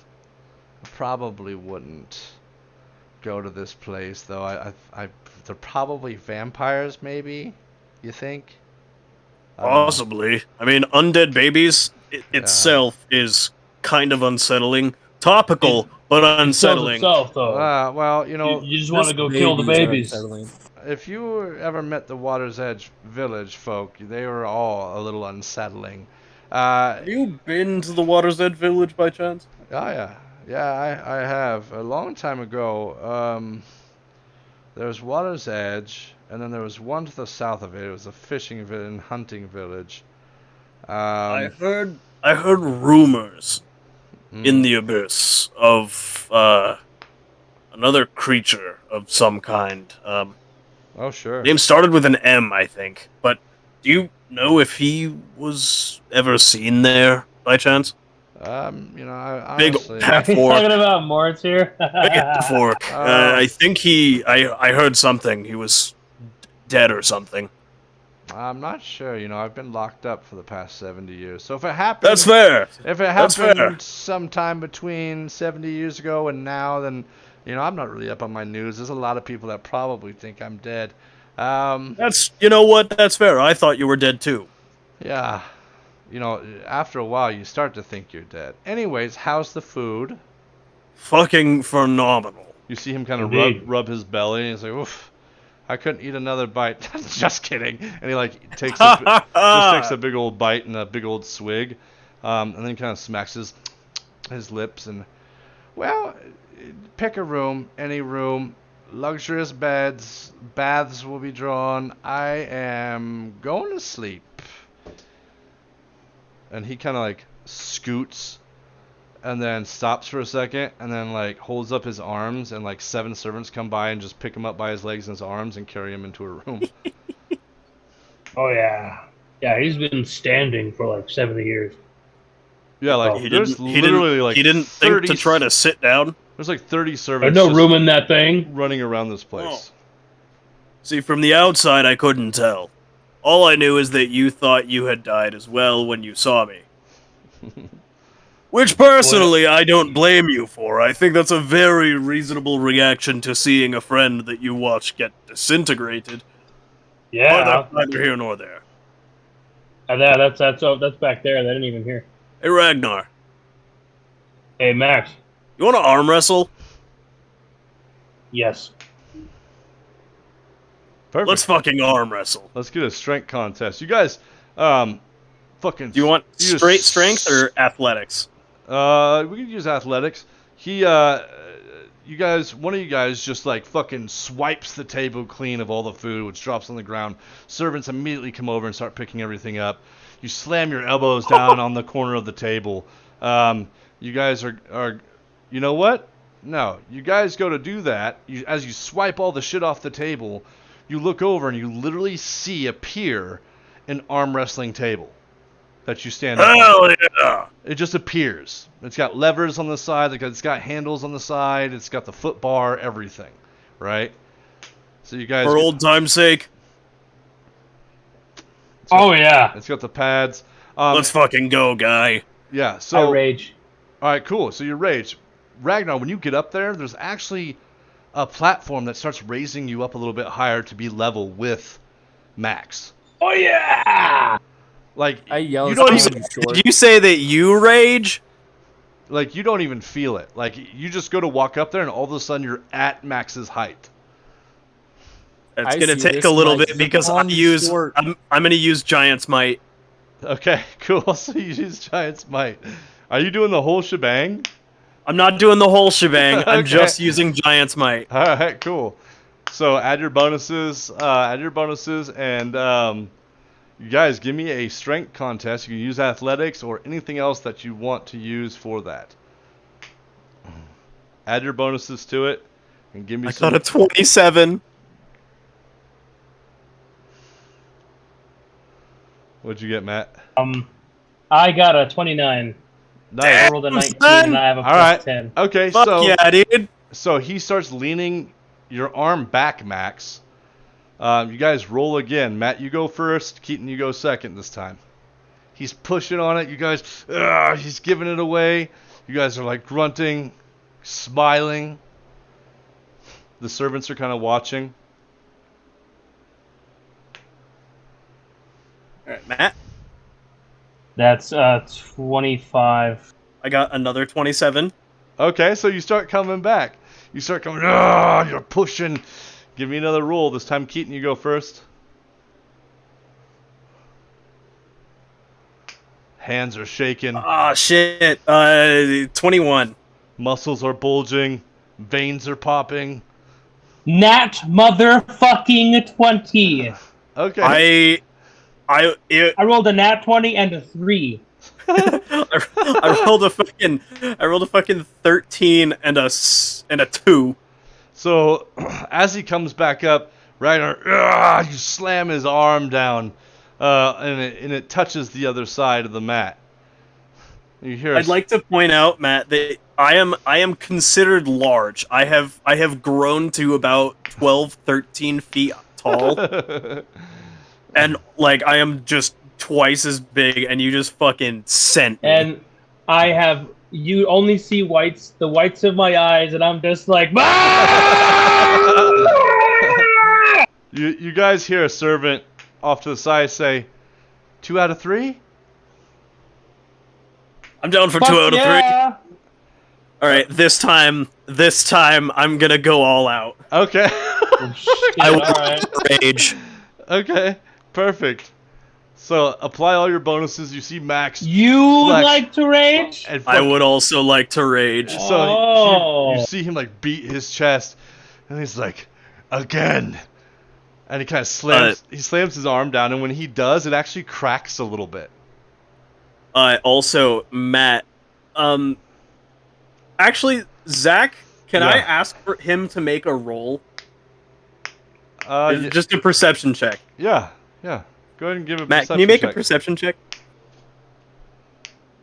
12. All right, let me check something. All right, you don't notice anything quite yet. All right, let's do this. All right, so you guys clasp hands. He's gargantuan, and he is like fucking raging right now. Hey, can I do something in the middle of this Gargantuan? to fuck with him? Yeah, Not quite gargantuan. Also, Wanna Jordan, are you toss sure my you want to arm do in that? front of them? not within the realms of the monster manual, gargantuan, but he's a big dude. Yeah, Vinbin, go ahead. I want to toss my arm in front of them just to throw both of them off. Okay. Can I use my reaction to bat it away with the In that form moment, of can I the get beast? double Have advantage stealth and with just it? First while off, he's batting it Yeah, away, go I'm gonna slam his fucking arm down. all right. So first off, give me a perception check with disadvantage because he's throwing his arm. Vinbin, give me a stealth check to throw your arm, because you're just kind of sneakily throwing it up there. I assume you're just kind of like it's that element of surprise. 25.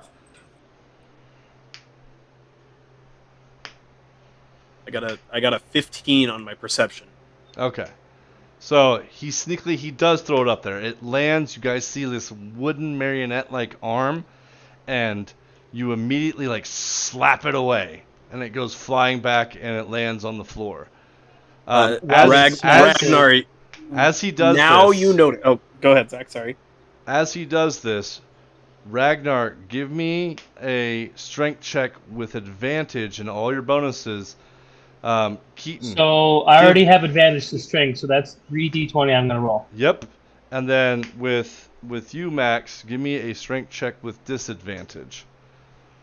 Does that cancel out my already double advantage? Yes. I got a nat 1.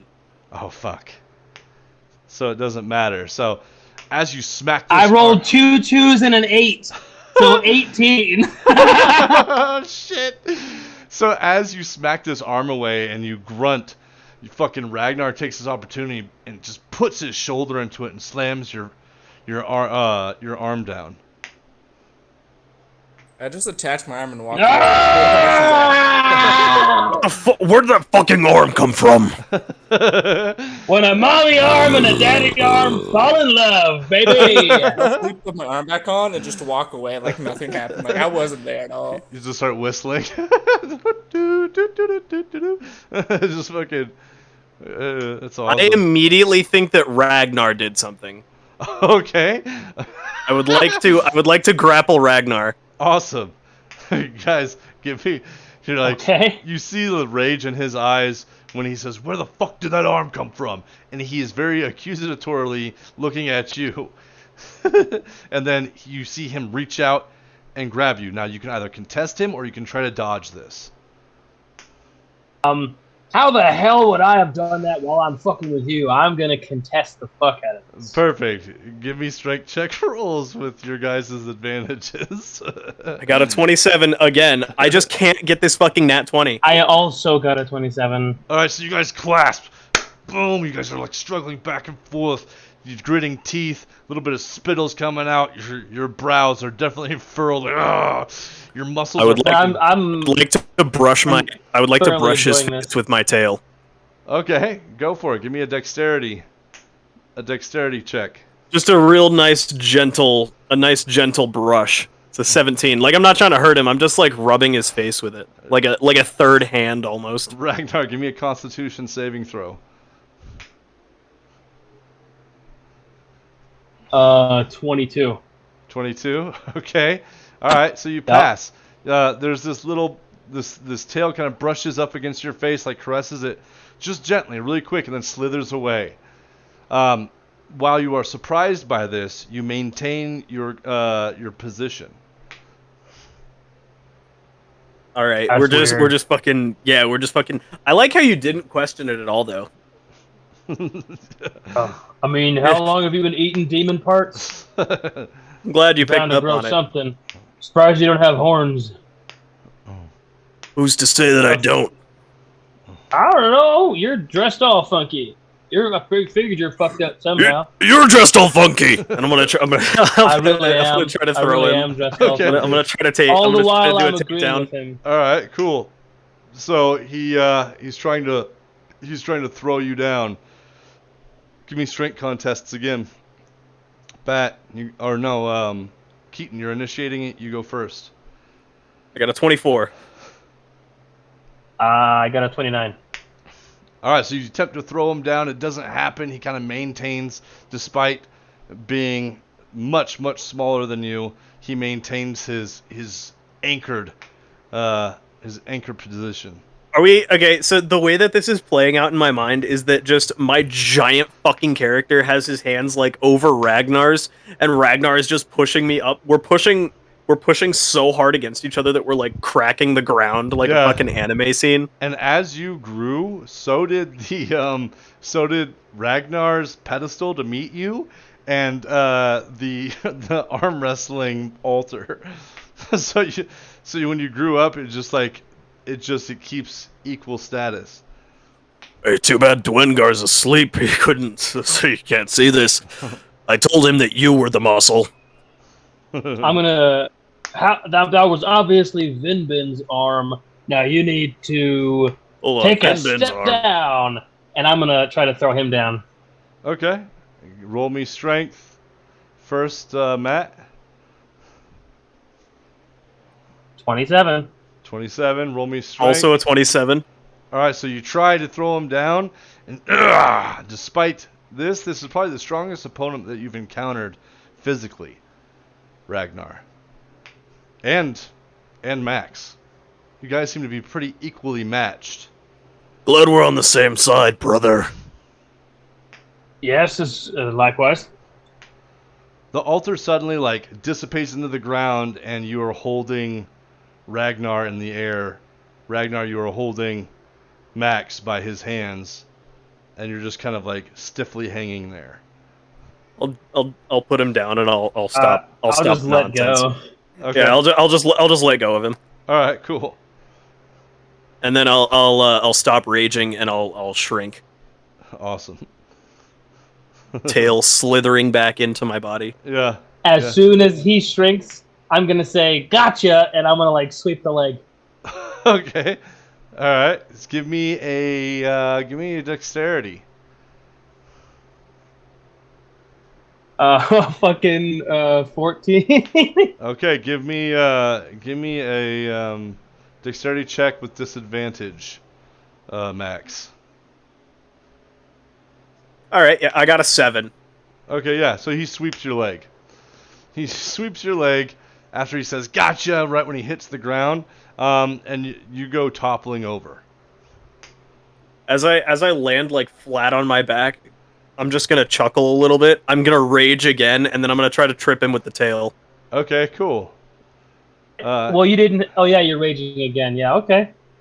Give me a dexterity saving throw, or give me a dex check, Max, and then give me a dex saving throw, Ragnar.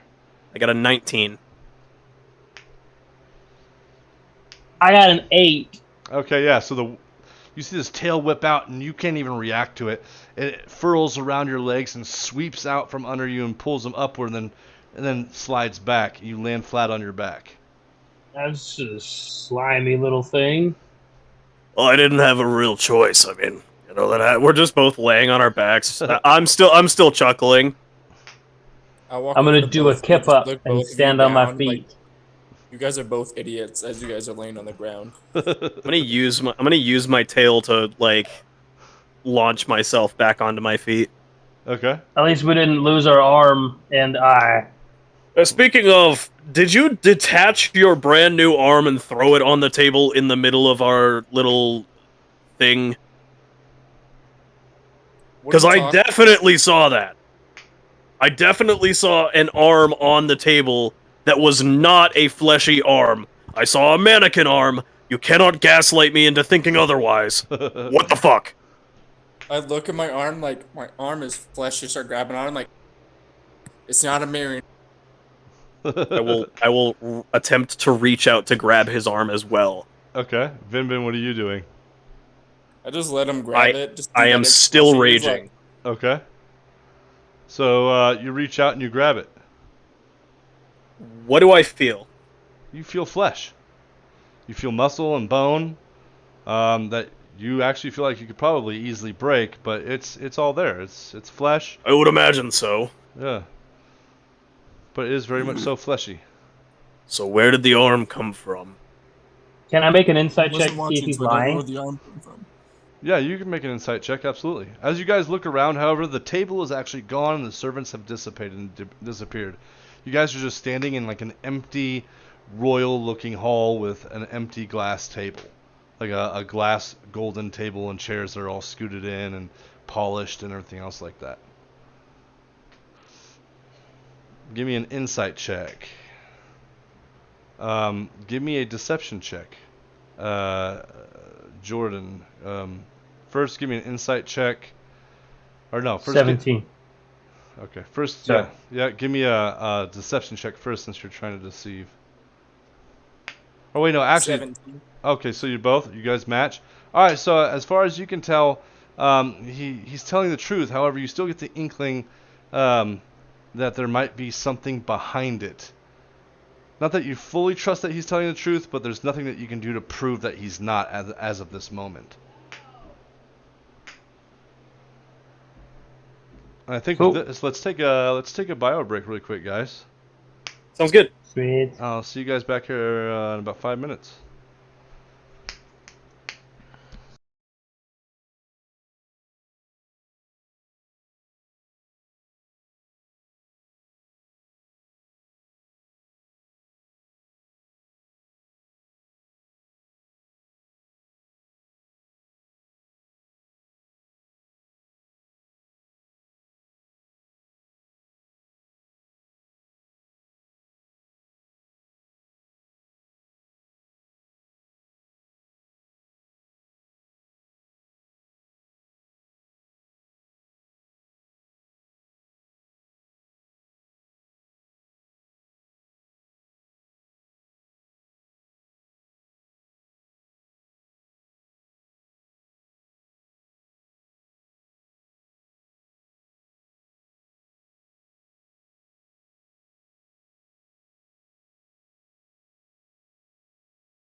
Hello.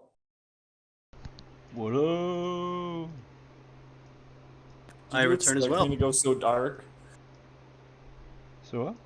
Hello. Did you expect me to go so dark when I went to go kill that dude? Yes, it was all part of the plan. Including when I showed him a picture of his kids and I he knew killed them exactly immediately what you were afterwards. doing when you said that. Yeah, I knew exactly what you were doing. I was like, he's gonna show him When his he first kids. He's gonna show him his kids, and then he's gonna kill him. when I first entered, like, yeah, there's two people there and the person tied up. I'm like, damn, why am I in the Dark Brotherhood right now in Skyrim?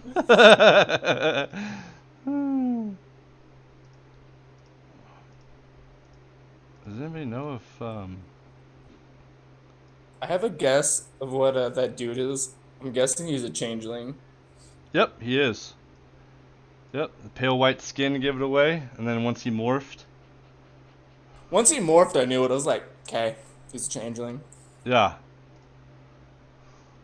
I was like, I ain't questioning this dude. This dude, this amulet, shit ton of gold. I'm like, okay, and then Yeah, arm back. I'm like, I'll take it. and that's the thing though, is that he didn't give two fucks. He's just like, he didn't give two fucks about, you know what I'm saying? About the gold or nothing. I think he has enough gold for a lifetime. He's like, hey, here you go. Probably. It's probably, I don't give a fuck. And especially he's like, I'm a noble. I have more than that. Right. Well, I think it's like it's a specific noble, no doubt. Like he's got some kind of power in the region that they need control over, so they just take his place. What if I got that crow involved? You could. Oh, I need to share my screen, don't I?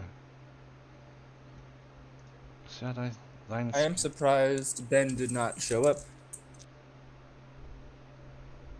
Yeah, no, I was kind of waiting for him. All right, so do you guys crash out? You guys go to sleep? Yeah. Yeah, I have one question. How Yeah, I far used a away from whole that bunch city? of stuff there. I'm sorry, say again. How far away are we from that city? Like, From Primwater City? yeah, I to believe- go Turning get that Bay? lockbox. The Primwater City, you are, I believe, about 3.5 days travel. Okay. All right, so you guys all wake up. Dwayne comes out. There's a lavish, the food, everything's bustling again. It's all sunny outside and everything else like that. Of course, it's all an illusion, but it looks like the perfect day outside and everything else like that inside the mansion. You guys fall asleep in these lavish, velvety, plush clouds of a bed. And you wake up the next morning and walk out, and there's breakfast spread across the table of every little thing that you could possibly think of, from Loxodon food to Minotaur food to everything, except for there's no demon on the table. Sorry, Max. Well, that's a fucking shame. I'm gonna put some on there. Yeah, sweet. So you put some demon... Just a morsel. Just to you know, Yeah. keep up the good antibiotics that come from eating demon. Sure.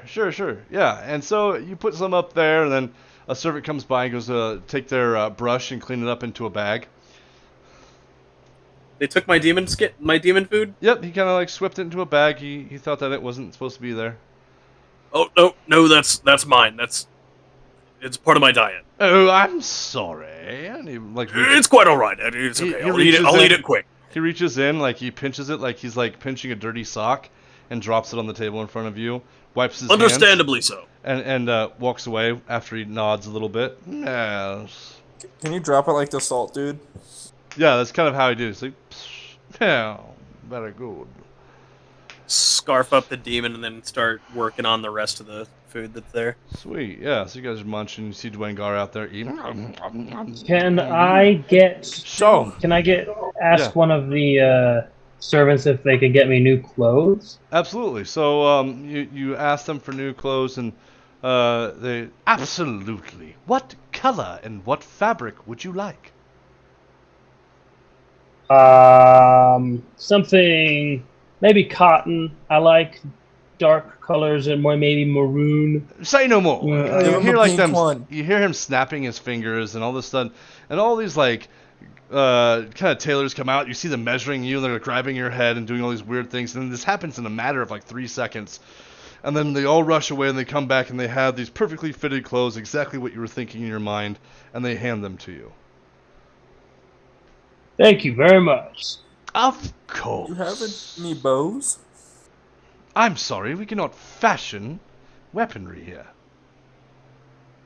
You were fine. I'm gonna probably eat the food, and I want to check on someone that I believe is still alive in the village. The herbalist. Okay. As he says that, you hear another servant in the background say, "Well, aren't forks and knives? I mean, anything could be considered a weapon. I don't make the rules." And then you hear them bickering back and forth, and then they're going in and out of doors and stuff like that. So you leave, Well, and you're gonna go check on Myra Greenleaf in her little hut across the way. Yeah, we're just gonna pop in to say hi. Okay. I'm gonna tell them where I'm going first. I'm going to go see Okay. the herbalist across the street.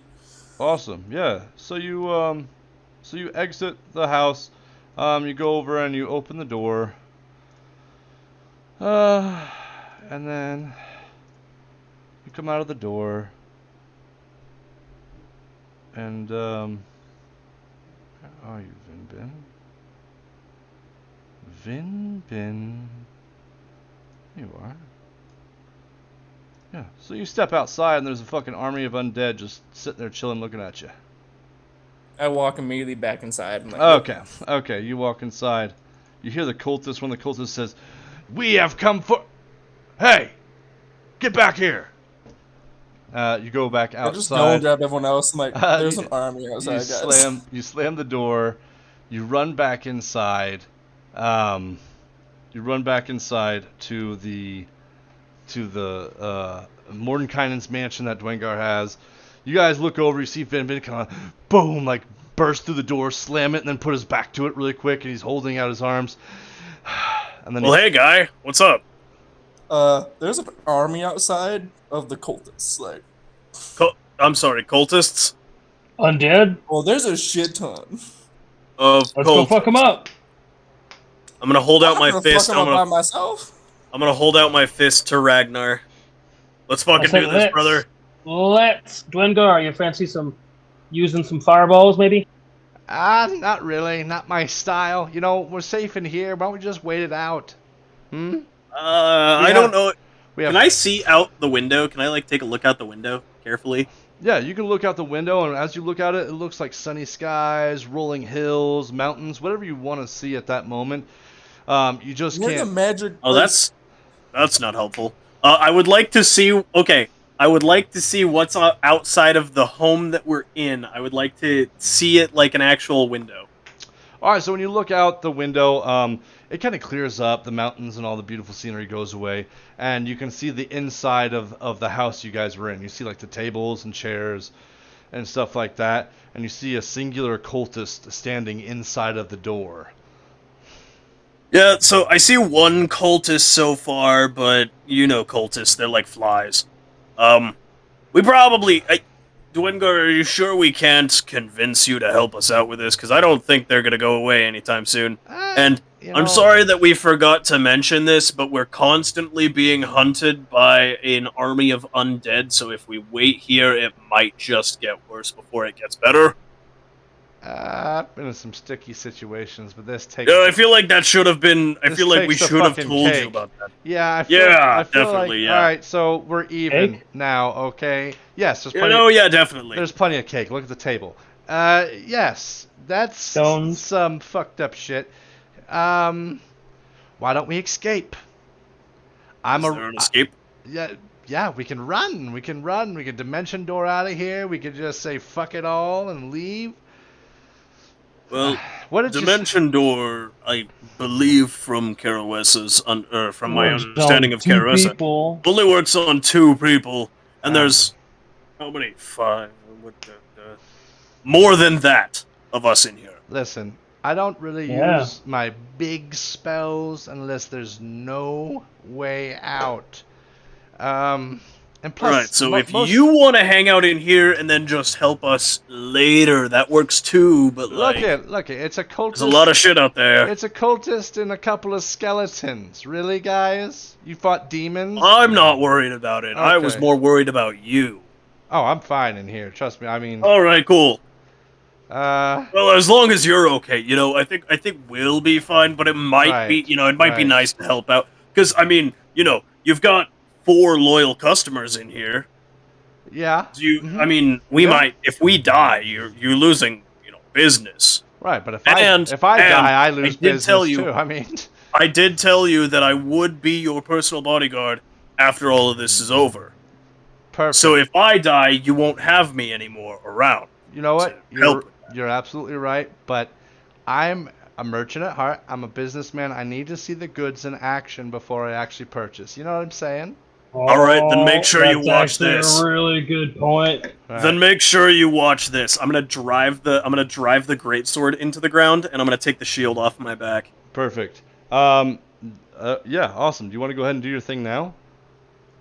I'm gonna look towards Ragnar and I'll say, "You ready, brother? Always. Let's fuck some shit up!"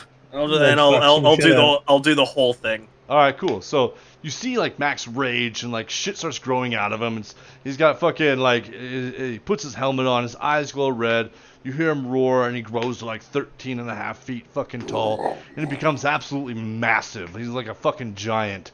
And then you see him like pick up his greatsword with one hand, and then he holds the shield in the other, and he's ready to roll. So I yes, sprint out the door. Awesome. Like full bore, just balls to the I wall. follow. I am shield charging through the door. Okay, sweet. So the door flings open. What are you doing, Vinbin?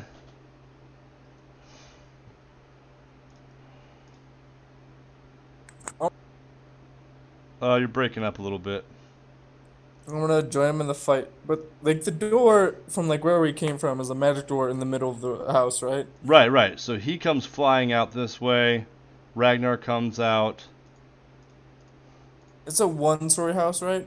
With some windows. Yes. Yep. I'm gonna try to perch to a window and be stealthy and have my arm crossbow ready to shoot whenever they're ready to fight. All right, awesome. So you come charging out. There's literally a cultist and like a skeleton sitting at the front door. Let me see here. We will say, let's say it's skeleton 1. And where's the cultist? They're up top, aren't they? No, they're not. They're at the bottom, I believe. And it will be cultist 1.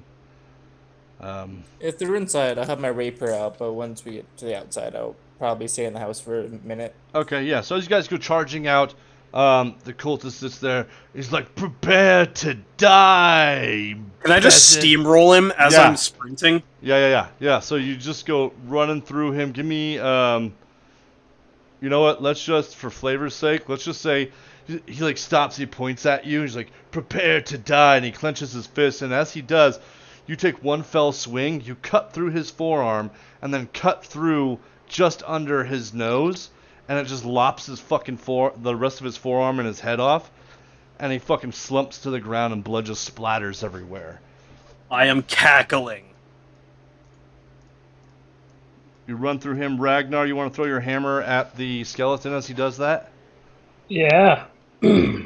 Alright, so you fucking throw your hammer as you see Max just fucking slosh through this fucking cultist.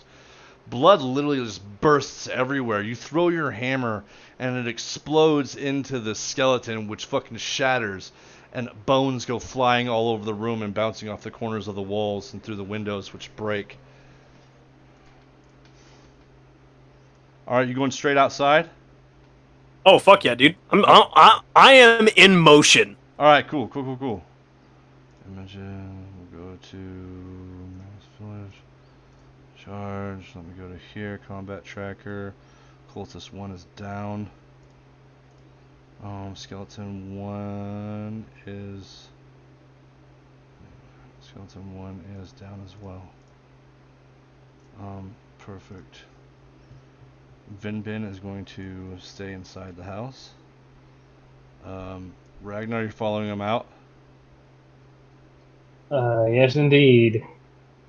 Alright. Alright, guys. Roll for initiative.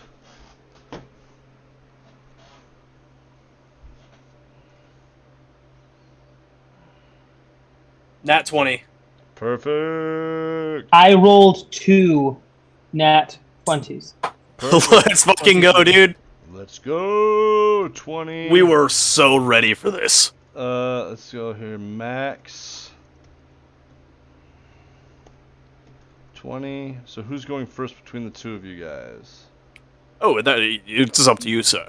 Well, you're first out the door, so I think you. Yeah. Yep. All right. Vinbin, what did you get? 23. 23. Perfect. So you will be 18. All right. 1. All right, cool. You guys go outside and you see just a plethora of fucking undead.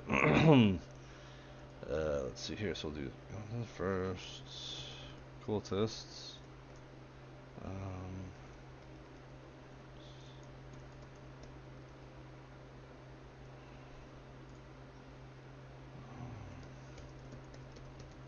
All right, let's fucking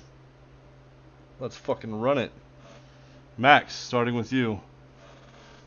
The nearest cultist I would like to sprint at. Awesome, you sprint. Not toward... like dash, but like, you know, Yeah, using no, I got using you. my hefty barbarian weight. Sweet. So you take like 3 steps and you're there. You're like boom, boom. Perfect. Like you haven't stopped. Like you're going with momentum. The cultist is like, prepare to die. I'm using my momentum as part of my everything here. Okay, and you are swinging with the dice of the great sword. Correct. I thought we were doing movement first. Yes, but I'm just reminding you. Yes. Okay. Correct. Awesome. Yes. Ragnar. I'm going to be heading towards the 2 cultists to the left, but I don't want to go all the way there. I kind of want to move while but I'm going to hug the house. So. Okay. But I'm going to move, I guess, yeah, that way. But I'm going to end up there after my attacks. Okay. Yeah. So you can wait for your attack and then expend the rest of your movement. Mm-hmm. Yeah. All right, Bin, you're kind of you're like 10 feet from the door. There's a couple of windows up front, in the kind of the kitchen area in the top left room. You can go in there. If you want me to, I can put you in there. I just figured it'd be best if I put you right here. And then there's a couple of windows on this side as well. So it's up to you, or you can keep the door propped open and shoot out the door. But you have 5 locations where you can shoot out the windows and or the center location of the door. I'll go the north, like the north area where is that, Ragnar? Is that where I can see the most people? Like the 2 that are the same? So you'll come right up here. You're looking out the window. You're hidden. They don't know that you're there. All right, cool. So let me see. Movement first. All right. So.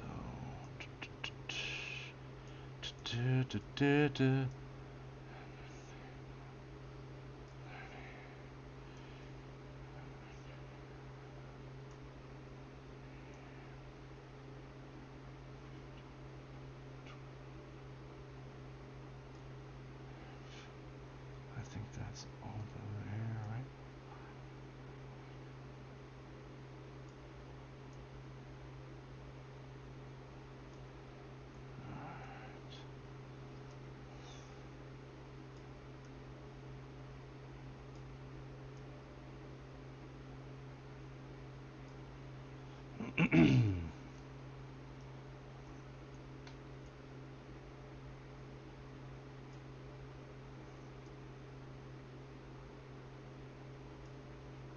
Oh.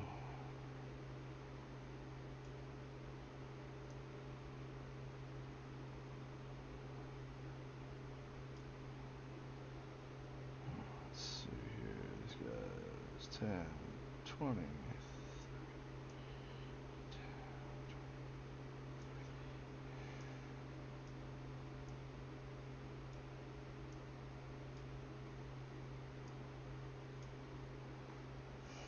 Alright, action phase. That's on you, Max. As I'm running towards this guy, I am going to take the first swing just straight down on top of his head with the greatsword. Alright, awesome. Yeah, roll to hit. That's the wrong roll. My bad. Let me try that again. 23. 23 hits. All right, wonderful. Okay, so that's gonna be 14 damage on the. Or no. Hang on. I'm gonna use the extra 1d6 from Giant's Might as well. Okay. Yeah, do it. So that's 20 damage on the first swing. Okay. The first swing comes down, and it just fucking obliterates this guy. Like, it cuts him straight clean in half. Like, fucking, like, you know, the mountain, Sir Gregory chopping his fucking horse's head off. This guy's fucking body splits right down the fucking middle. It ends up down by his hip, and you kick him off your fucking sword. How big is that gray guy off to the right?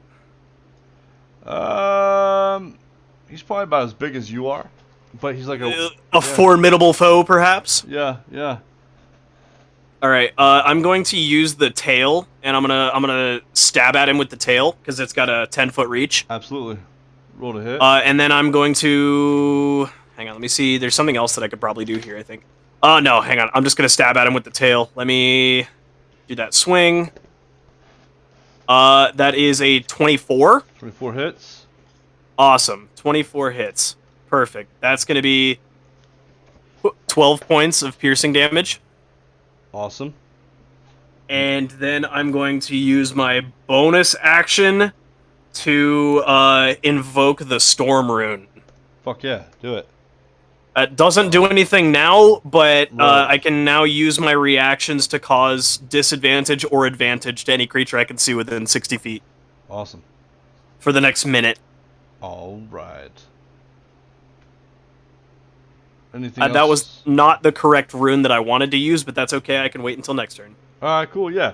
So you see Max, like, fucking haul off, take this heaving swing down with his greatsword that he's holding with one hand, and it just splits this fucking cultist. And you just hear him screech as it fucking pushes its way down and lacerates through his shoulder blade down to his hip.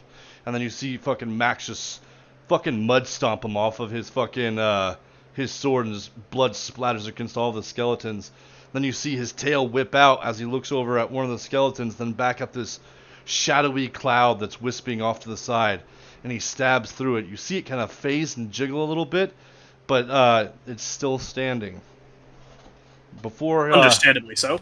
Before we go to Ragnar, you see him pull out some sort of rune and like clench it in his hand, and you see like this electricity surge through him for a half a second. And then Ragnar, it is your turn.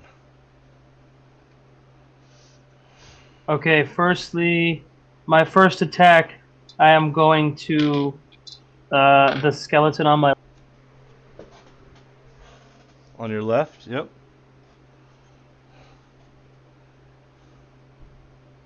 Kill the dwarf. These guys are so easy to kill. 28. 28 hits. Oh, nope, sorry, I just added my strength. That is a 31. Perfect. 31 hits. Yeah!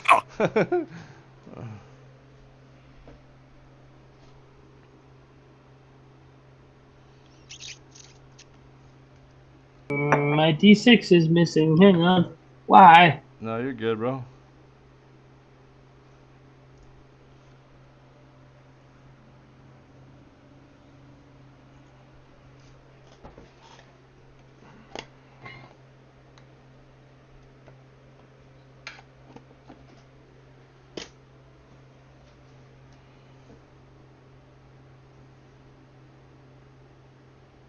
All right, very good. This little one looks scared.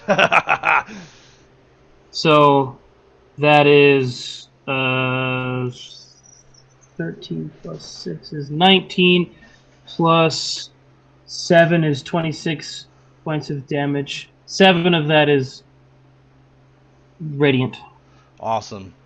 So this radiant light bursts out and just obliterates this fucking skeleton. As the bones go flying outward like they got exploded by a piece of TNT, you see them fizzle and fucking catch on fire before wisping into golden flakes. And with that, can I use maneuver as a reaction, sweeping attack? If it says that it is a reaction, then you can do so as a reaction, yes. If it does not, you cannot use it as a reaction.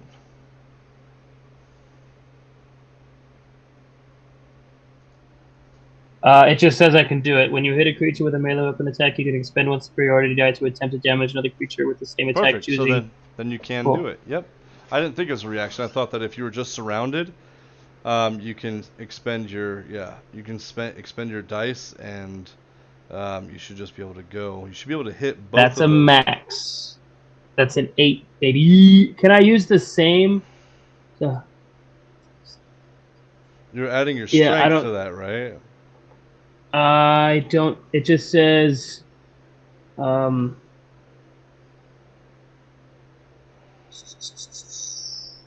It just says you the attack roll is equal to the damage is equal to the number you roll on your superiority die. Yeah, it doesn't state that you use your strength, but let's go ahead. No. Let's go ahead and add your strength to that. Okay. Just strength, no proficiency. Yep. Nope. Just strength. It's pure. Just your pure strength modifier. 8 plus 5 is 13. 13? Perfect. So as you smash through and you obliterate these fucking skeletons, the skeleton, you fucking swing with that momentum, and you see fucking one head get split like a fucking melon, and it just splatters to the next one, and as it splatters to the next one, you fucking swing it back down on the brainstem of the last guy, and you hook him down, and he fucking slumps down behind you with a splatter. Both of the cultists are dead. All right. I am going to take my next attack. That's one fucking attack I've had so far. Yep. And I'm gonna throw it at that nearest cultist so he can't bring anything undead back to life. Awesome. I'm gonna throw my hammer. Can I have 2 of the soul trinkets dropped from the cultist? Oh yeah, absolutely. So you splatter both these cultists after demolishing this fucking skeleton, and they both fucking, there's just blood splattered at the ground around you, and the cultist in front of you kind of stops short and looks at you like, what the fuck? Roll to hit. You're gonna pay for 27. that, dwarf. Yeah, so you throw your fucking hammer, and it hits him. Roll for damage.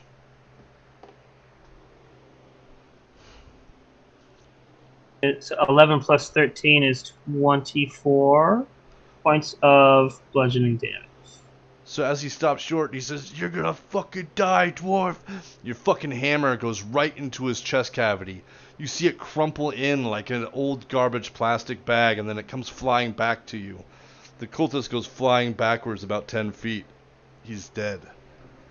Hey, Zach, I know this isn't going to change a whole lot, but I mean, damage is damage. I forgot to add my rage damage to that gray guy, so he should take an additional 2 damage. No, perfect. Yeah, I'll add it to the stat right now. All right, thank you. I was like, there's so much shit that I have to keep track of on his character. Yeah. You should. Yeah. That's my bad, bro. My bad. Yeah, you gotta put a lot of trust in your players as a DM when you start getting deep into it, because. Oh yeah. Yeah.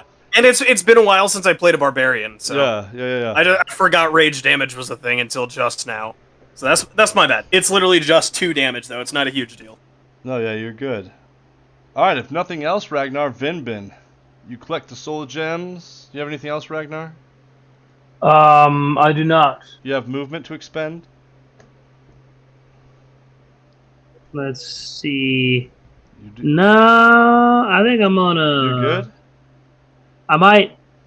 I've moved what, 10 feet? You move about 10 I might feet. move closer towards max. Okay, about how much? Yeah, move like go up 1 square and then over 2, and then that'll be 15. I think it's just 30. Hang on, Yeah. but move back 1. Yeah, I was I've gonna... just come But to an yeah. amazing realization. There you go.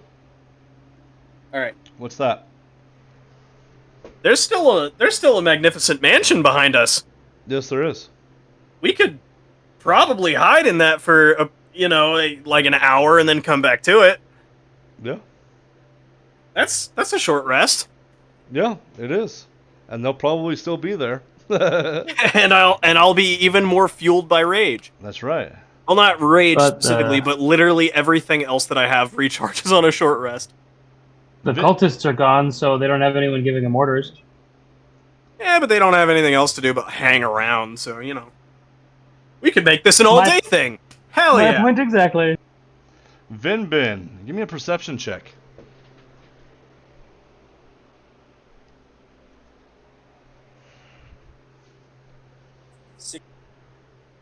Say again? 16. Perfect. Alright, so when you look around the battlefield, you see this just Ragnar and Max splattering these motherfuckers, but you see these big shadows. What they don't see, however, is something you do. You see these flying heads up in the sky. You look out the window and you look up, you see them flapping straight towards their direction. You do notice that there are Varighoul heads that you have encountered over at the White Castle that are flying down at them. Are they in range of my crossbow? They are. They're about 30 feet above. How many are there? You got 1, 2, 3. You got 3. This Varighoul 2 over here is gonna be a shot at disadvantage, but this Varighoul here and this one here, you'd be able to shoot with advantage or using your stealth shot. What's what's the thing next to the second one? This guy here, you see it's like a shadowy wisping demon. It's not actually touching the ground. It looks like a cloud, a thick cloud of flies and smoke, and it kind of makes up the upper torso of some sort of being, and it has the shape of a head and massive arms, kind of like a smoky fly-like tornado that hovers in place. I'm gonna shoot that second one with sneak attack. Okay. This guy right here? Yes. Okay, awesome. Yeah, go ahead and shoot. Add your stealth attack to that.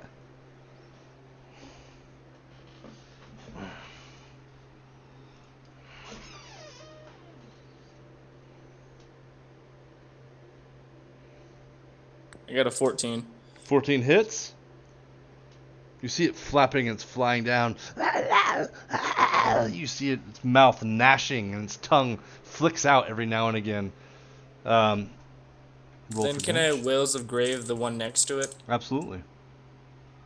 Cool. I'm gonna roll the damage for the sneak attack first, and the damage, and then I'll do the Whales of Grave. Okay.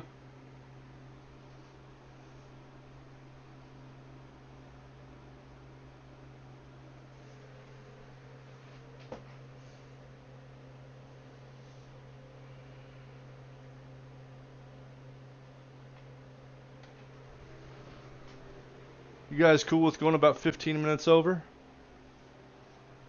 Yeah, that's cool. Okay.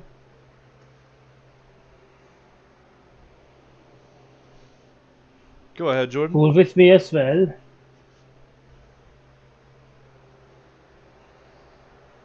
Just the sneak attack plus my crossbow is 27. Awesome. So you loose an arrow at this gnashing teeth Varighoul, and you see this arrow just fucking embed itself right up and through his bottom part of his cheek and spurt out his eyebrow. You see it flop off the side, and you see it kind of spiral out of the air, and then just flump on the ground like a sack of potatoes and roll a little bit. Go ahead. And then the one next to it, I rolled 13 for necrotic damage. Okay, awesome. That one is 5. Oh, excuse me.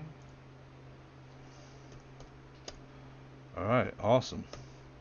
So you see, like, these hands come up and grasp at its wispy kind of self. You see it actually get pulled down slightly, and it kind of looks down, and you see it's kind of halfway goes in the ground and kind of plumes out with smoke before it comes back up. And as it comes back up, you see splotches of black flies and soot on the ground, as if pieces of it had been ripped apart. You have movement left, I believe. I'm going to try to move to a different window where I can see the rest of them where Maximus is fighting, so I can see all of them in the background. Okay. Cool. So you can come down to right here, and you can kind of see Yeah, that's good. all these guys like right out here. All right. Skeleton's turn. They got a 12 against you, Max. Which one? That does not hit. Yep. Then they got a 10. Yes, it does, bitch. That doesn't No. hit. Then there is an 18, 19. That matches. All right. So the skeleton behind you kind of slashes at you, and it kind of nicks the hilt of your sword. Could I? Oh, of my sword. Okay. Wait. Hang on. I have mending. Why do I fucking care? Right. And then I think I'm made to do that. That's right. yeah, that's right. All right, and let's see here. I need everybody to make me a wisdom saving throw. Uh-oh. 16. Perfect. That passes.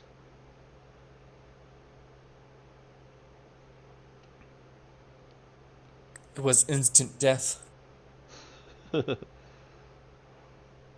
What did Ragnar? What did you get? Vinbin, you don't need to make this save. You're inside the house. Sorry, one moment. I'm going to use my reaction to give him advantage on this throw. Okay. And what are you using? Storm Rune. Okay, awesome. Well, I rolled a 16 and a nat 20. All right, cool. Yeah. Awesome. So you got a nat 20? You pass? Yeah, I could just do that for Yeah. a reaction for a minute. That's awesome. So you hear one of the smoking, wisping creatures howl, and it starts babbling some weird nonsense that you're not quite sure what it is. You both will take 3 points, and that's already been halved. And that's been halved from the successful save. 3 points of damage, because you guys are both resistant, correct? I believe so, yeah. Mhm. Well, what kind of damage is it? It's, Yeah. Oh, you know what? You know what? Yes. Right? You guys are not resistant to this kind of damage. Well, So the just other thing 6? is, It's psychic. Zach, yeah, so Matt wouldn't be resistant to it. I'm not resistant to anything but standard damage anyway. I don't have, I'm not Path of the Yeah, Bear. you're Oh, okay, you're that's path right. of the. I just wanted to be, You're a I just wanted to totem be warrior. fair and, Yeah, I just wanted absolutely. to be fair and balanced about that. So, 6? So you will take, yes, you will take 6 points of damage on a successful save. Super. Ragnar, you will also take 6 points of psychic damage. Woot, woot. Alright, that was 1, 2. I need everybody to make me on the battlefield to make another wisdom saving throw. Another 16. It passes.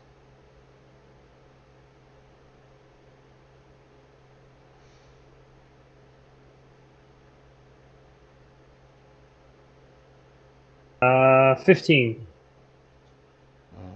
Awesome, that too passes.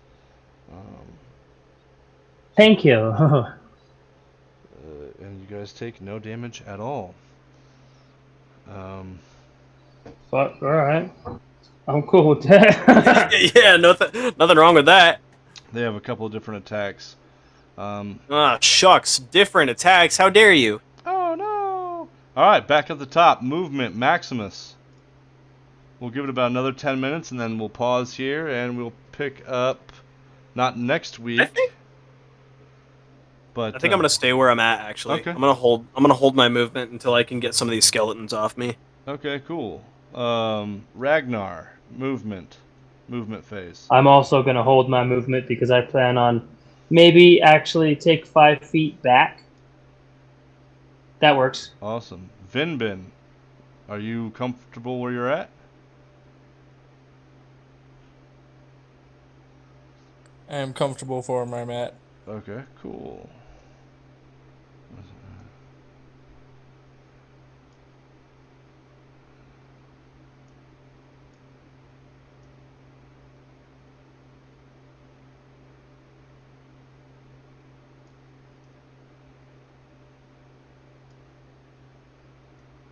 This guy's over here.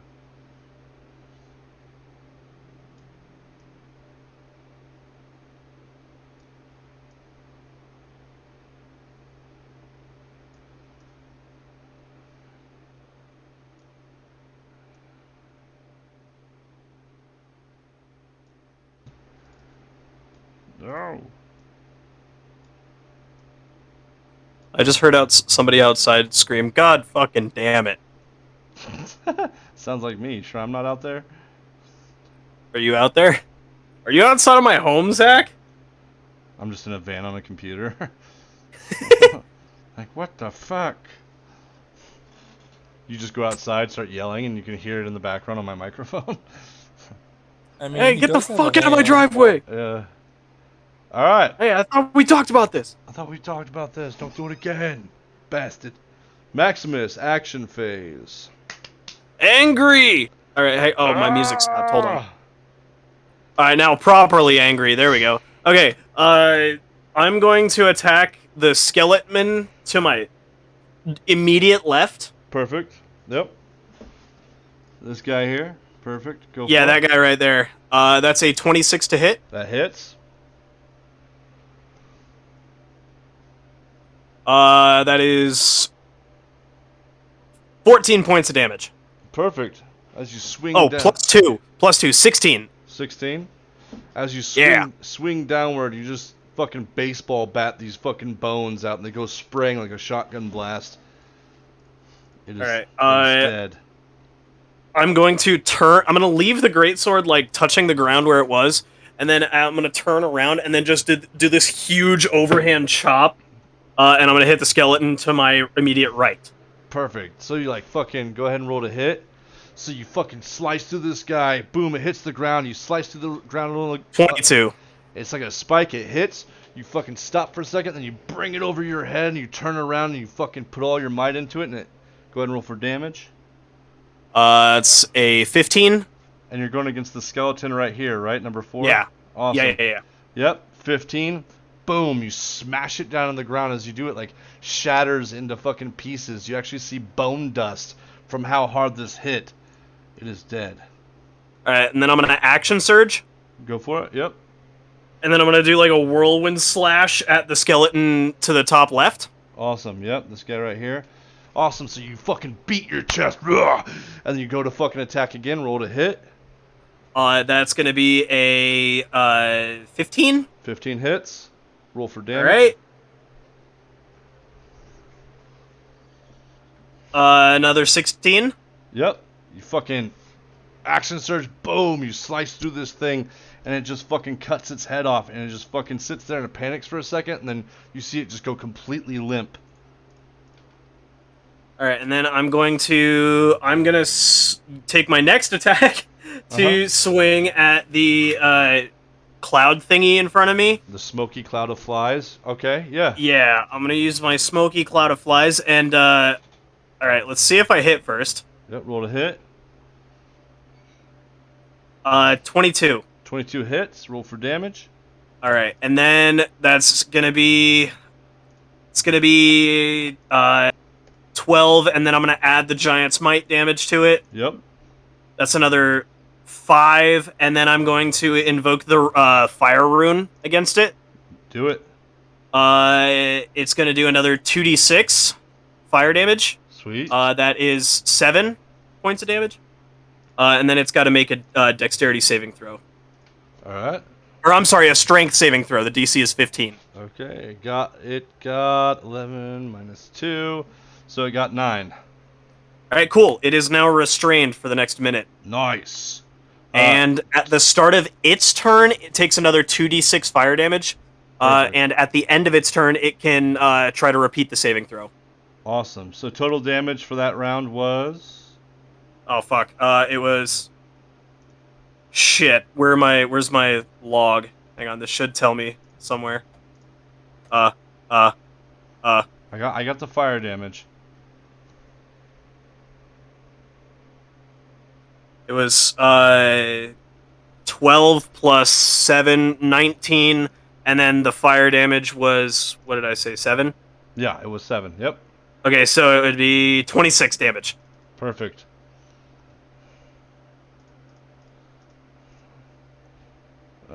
So here now, 16.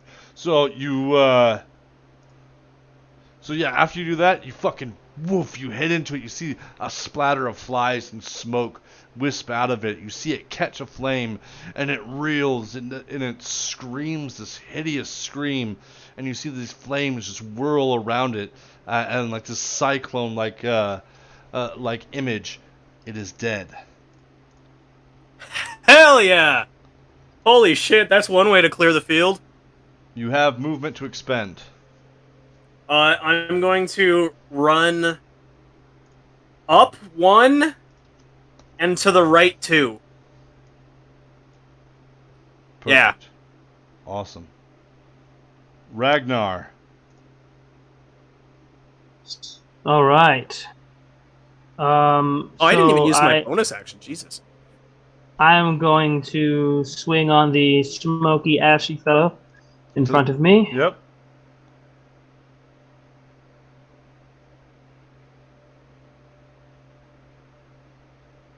For 26. 26 hits.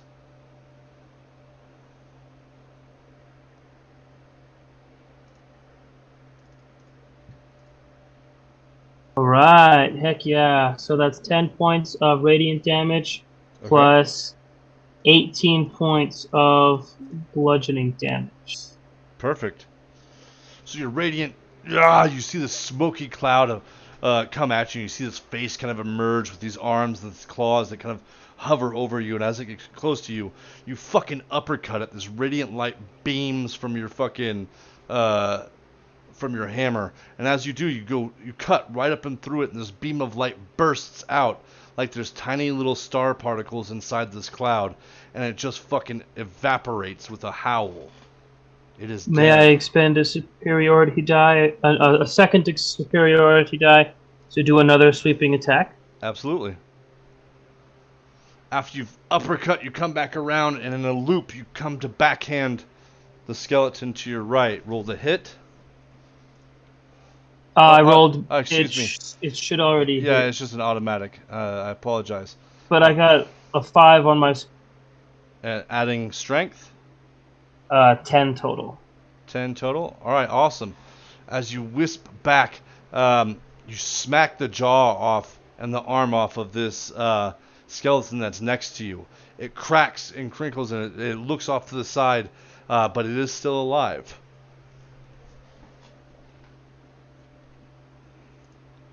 Bonus action. My second attack. I'm gonna make my second attack. Can I use my movement to move 1 space up and 1 space to the right? Because I still have movement, but I don't want to. Yeah, that's fine. It won't get a opportunity. So after you smack it, you sidestep around it really quick. Are you attacking? The smoky guy is within range of me, correct? He is. Yep, he's within reach. I basically want to do the same thing I did before. I want to hit him, and then I'll do another superiority die. Absolutely. Roll to hit. Yeah, get him!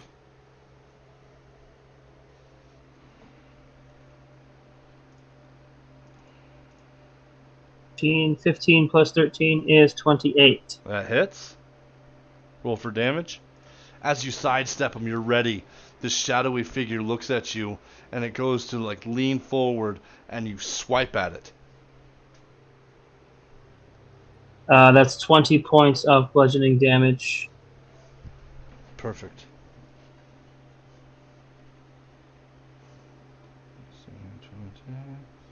Is it still alive? It is still alive. Yep.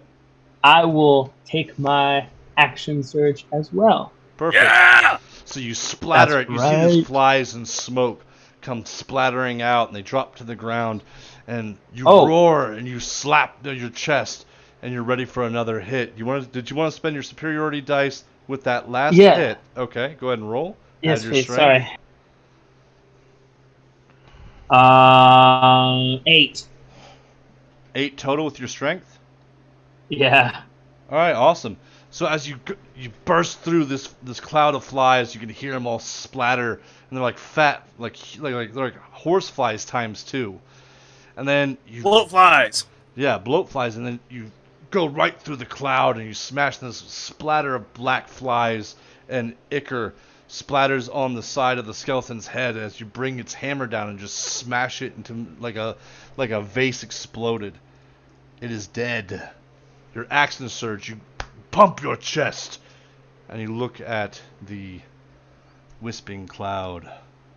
And I am going to swing upon him once again Perfect.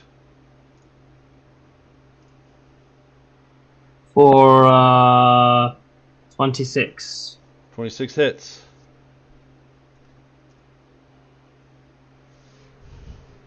Uh, 17 points of bludgeoning damage.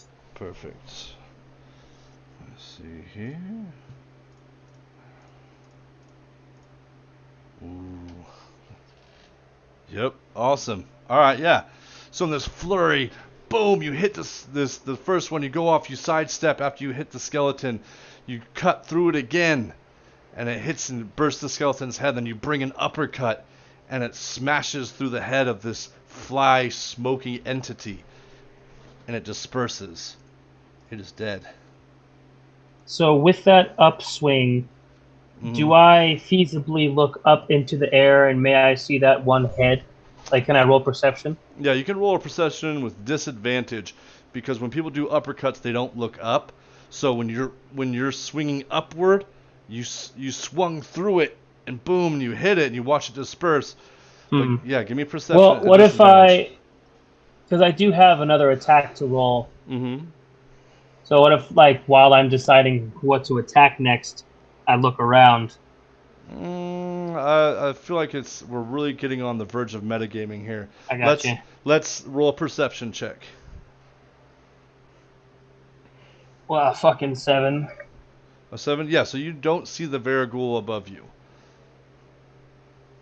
I'm going to the skeleton that is not directly in front of or behind from my perspective, because there's those two below Max. You want this Yes. guy? Awesome. Yeah. Yes. Yep, go ahead and roll to hit. That is another 26. Perfect, that hits. Roll for damage. Blow that bitch up. I forgot to add my radiant damage to the. Nope, never mind. It wouldn't. It's my first attack on a turn. Never mind. My bad. I'm just a dummy. No, you're good. So 5 plus 7 is 12. Plus 13 is 25 points of bludgeoning damage. Awesome. After this uppercut, you disperse this, the cloud disappears, and you see a skeleton. In the same swing, you do an underhand, like, softball throw, and the fucking hammer goes spitting out and smashes into the skeleton. Max, you see past the one that you're facing below you just blow to smithereens. Your hammer returns Nice throw, Ragnar. to your fist. Thank you. Anything else, Ragnar? No, sir. Awesome. Finbin. We'll do yours, then we'll have them all attack, and then we'll go ahead and end it there until next time. Can I And still we were see the flying head above? You see both Ragnar? of the flying heads above Ragnar. Yeah. You also see the one off to the right that's headed for Max. But there are two right above Ragnar that are headed right toward him. He didn't hear their wings flapping, and he didn't see them in the heat of battle. That's probably my I'm gonna- fault because I'm screaming. And I assume Ragnar is also screaming. Yeah. I'm gonna shoot the one above Ragnar, so the one to like north right. All right. Roll to hit with your stealth. Yeah, 20. Fuck yeah! Hell yeah! Double that damage, man. Woot. Does it also double damage for Whales of the Grave if I do it to the one next to him, or is it still 3d6? No, it's still it doesn't get the critical for the secondary. I just wanted to make sure. I'm Yeah. still gonna do Whales of the Grave if I can to the head. If not, that's fine because it's flying. Yeah. That other one, when you hit that, the Illip was actually closer to the ground, so you could do it with this one. With the Varigul, unfortunately, you would not be able to do that as he is in the air. Yeah, it's fine. I'm fine just attacking that one. All right. Yeah. So, roll your damage.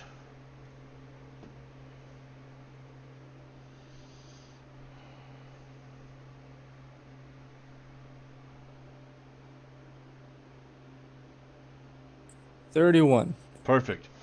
So you see this Varigul come flying down at him, and it's and you see its pale, milky white eyes fixated on Ragnar at the same moment that he threw his hammer, and you loose an arrow, and it smacks right into it. You see like this black Icarus blood explode out from the back of its wispy-haired head, and it goes flying off and slump to the ground like a dead pheasant. It is dead. Does it drop in front of Ragnar to actually look around and like, oh shit, there's Yeah, shit no, in the air? it legit drops right in front of Ragnar as his hammer as he grabs his hammer back from blowing up that skeleton. Like it drops hard with a fucking thump and it kind of rolls into his foot. Ragnar, you look down shit. and you see this fucking arrow embedded in this thing, and you see kind of like its muscles tense a little bit, and then it relax. Well, damn. Can I look up? Yeah. Do I see the other one? Nope. Or He is at all? behind you as you are facing towards Maximus. All right. That's what. But does he see the one above me? He does. It's not my turn. I didn't use a bonus action, though. Can I call out? Yeah, Vinbin, go ahead and use your bonus action first, and then we'll do Ragnar's. Do you have a bonus action or movement you would like to do, Vinbin? And then can I use my bonus? I'm just kidding. Yeah, right. You guys I are really in charge of feel your like I shit. should stay quiet. I know, I'm just gonna do If I I say know. anything, I'll lose stealth. So You're not gonna say anything. You're just gonna keep stealth. Awesome. Ragnar, your bonus action that you didn't do. I'm gonna warn. Well, because I just seen it, I was just hoping that I could do it. But I wanted to, if it's not too meta, Sure. warn Max that he has a flying zombie head. Not at all. above him. You've seen it in game. You could definitely tell him. Cool. I want to do that. Right, look up. There's a fucking thing coming at you. I'll worry about that later. Yeah. All right. Awesome. All right, the skeleton's gonna take an attack on you, Max. He can try. He's gonna have advantage on this since he's behind you. 19. I thought you said I was facing him. Were you facing him? Pretty sure you said You I was said facing that. him. Because you said you Oh, saw yes, the other yes, one you're from right. behind him. Yeah. Yeah. He got 8. So the other guy that's going to attack you has a chance. Cool. So he got an unnatural 20. I'm going to use my reaction to add 4 to my AC for the rest of this turn with the tail. Perfect. Awesome. So as My he goes, AC is now 23. so as he goes to swipe at you, your tail comes out and smacks it away. The skeleton behind you is going to shoot at you with advantage. All right, he got a 17. That does not hit. Nope. And the skeleton over here is going to shoot at you. This will not be with advantage because he does not have element of surprise on you. There's a nat 20. You will take. All right, that will hit. That will hit. That you will take. Let's see here. And this is just halved, not quartered. Yes, this is halved right here, but it is a non-magical weapon. So that Yeah. but Yeah. it wouldn't be quartered because I haven't used the other rune yet. Right. Because you used the storm rune, right? Correct. Right. So yes, you will take 3 points of piercing damage. Where are you? God, I love being fucking tanky as shit. Oh, Vinbin, why did I give you damage? That was supposed to be for Max. There we go. I'm missing 9 health. Yes, you are. Yep. I accidentally gave Vinbin 6 for some reason on my encounter. I mean, he can take it if he really wants to. No. All right, guys. We'll call the. Nope, that's my reaction. I can't do that. No, you already did your little tail thing. Yeah. I did my tail thing. Awesome. So we're at the top of the next round, and we will see you guys in 2 weeks. Super cool, dude. Sweet. Hope you guys had a Holy good shit, session. we are blending through these people. So you guys, Yeah. have legit come a long way since first fighting the undead. If you couldn't tell, right? Oh yeah, definitely. Fuck yeah, dude. You guys are fucking Charging straight out, seeing 20 enemies, and then dispatching 4 of them in a single turn. Right. That feels good. Yeah. You guys got. Dude, I killed 3 in a single attack. Yeah. That is true. You did kill 3 in a what single the fuck? attack. Yeah. Coming back with an arm. Yeah, he's got his arm that Yeah. he won't tell us about. It's not suspicious at all. Not at all. Not suspicious at all to disappear for 5 minutes and come back with an arm. These aren't the arms you're looking for. And then suddenly an arm appears on the table while we're arm wrestling. Right. And then It wasn't and an arm. Just like a floppy fish, he just throws it up there, just a marionette. Fucking. Hey, check this out. Here's an arm. Oh, that wasn't my arm. Right. My arm is made of flesh. Clearly, it is not my arm. It all starts trying to like arm wrestle you guys. No. Then slinks It just away. explodes into splinters. All right, guys. Fucking. We will meet you guys 2 weeks from now, Sunday at 2:30. Hell Fuck yeah. Fucking good session, guys. You have a good one. Hell yeah. Good shit. If you guys are watching, Yeah, thanks for joining the chat. Looks like we got quite a few people in here. We got about 12 or so, it looks like. So, Hell yeah. or something like that. So thanks for joining us, guys. Yeah, we play on Sundays at 2:30. Our schedule's a little wonky right now, but yeah, in 2 weeks that will be. When will that be, guys? I think that will be the 24th. 20. Yeah. Yep, Sunday at 2:30 Mountain Time. All right, bye. Bye. Bye. Bye. Bye. Bye. Bye. Bye. Bye. Bye.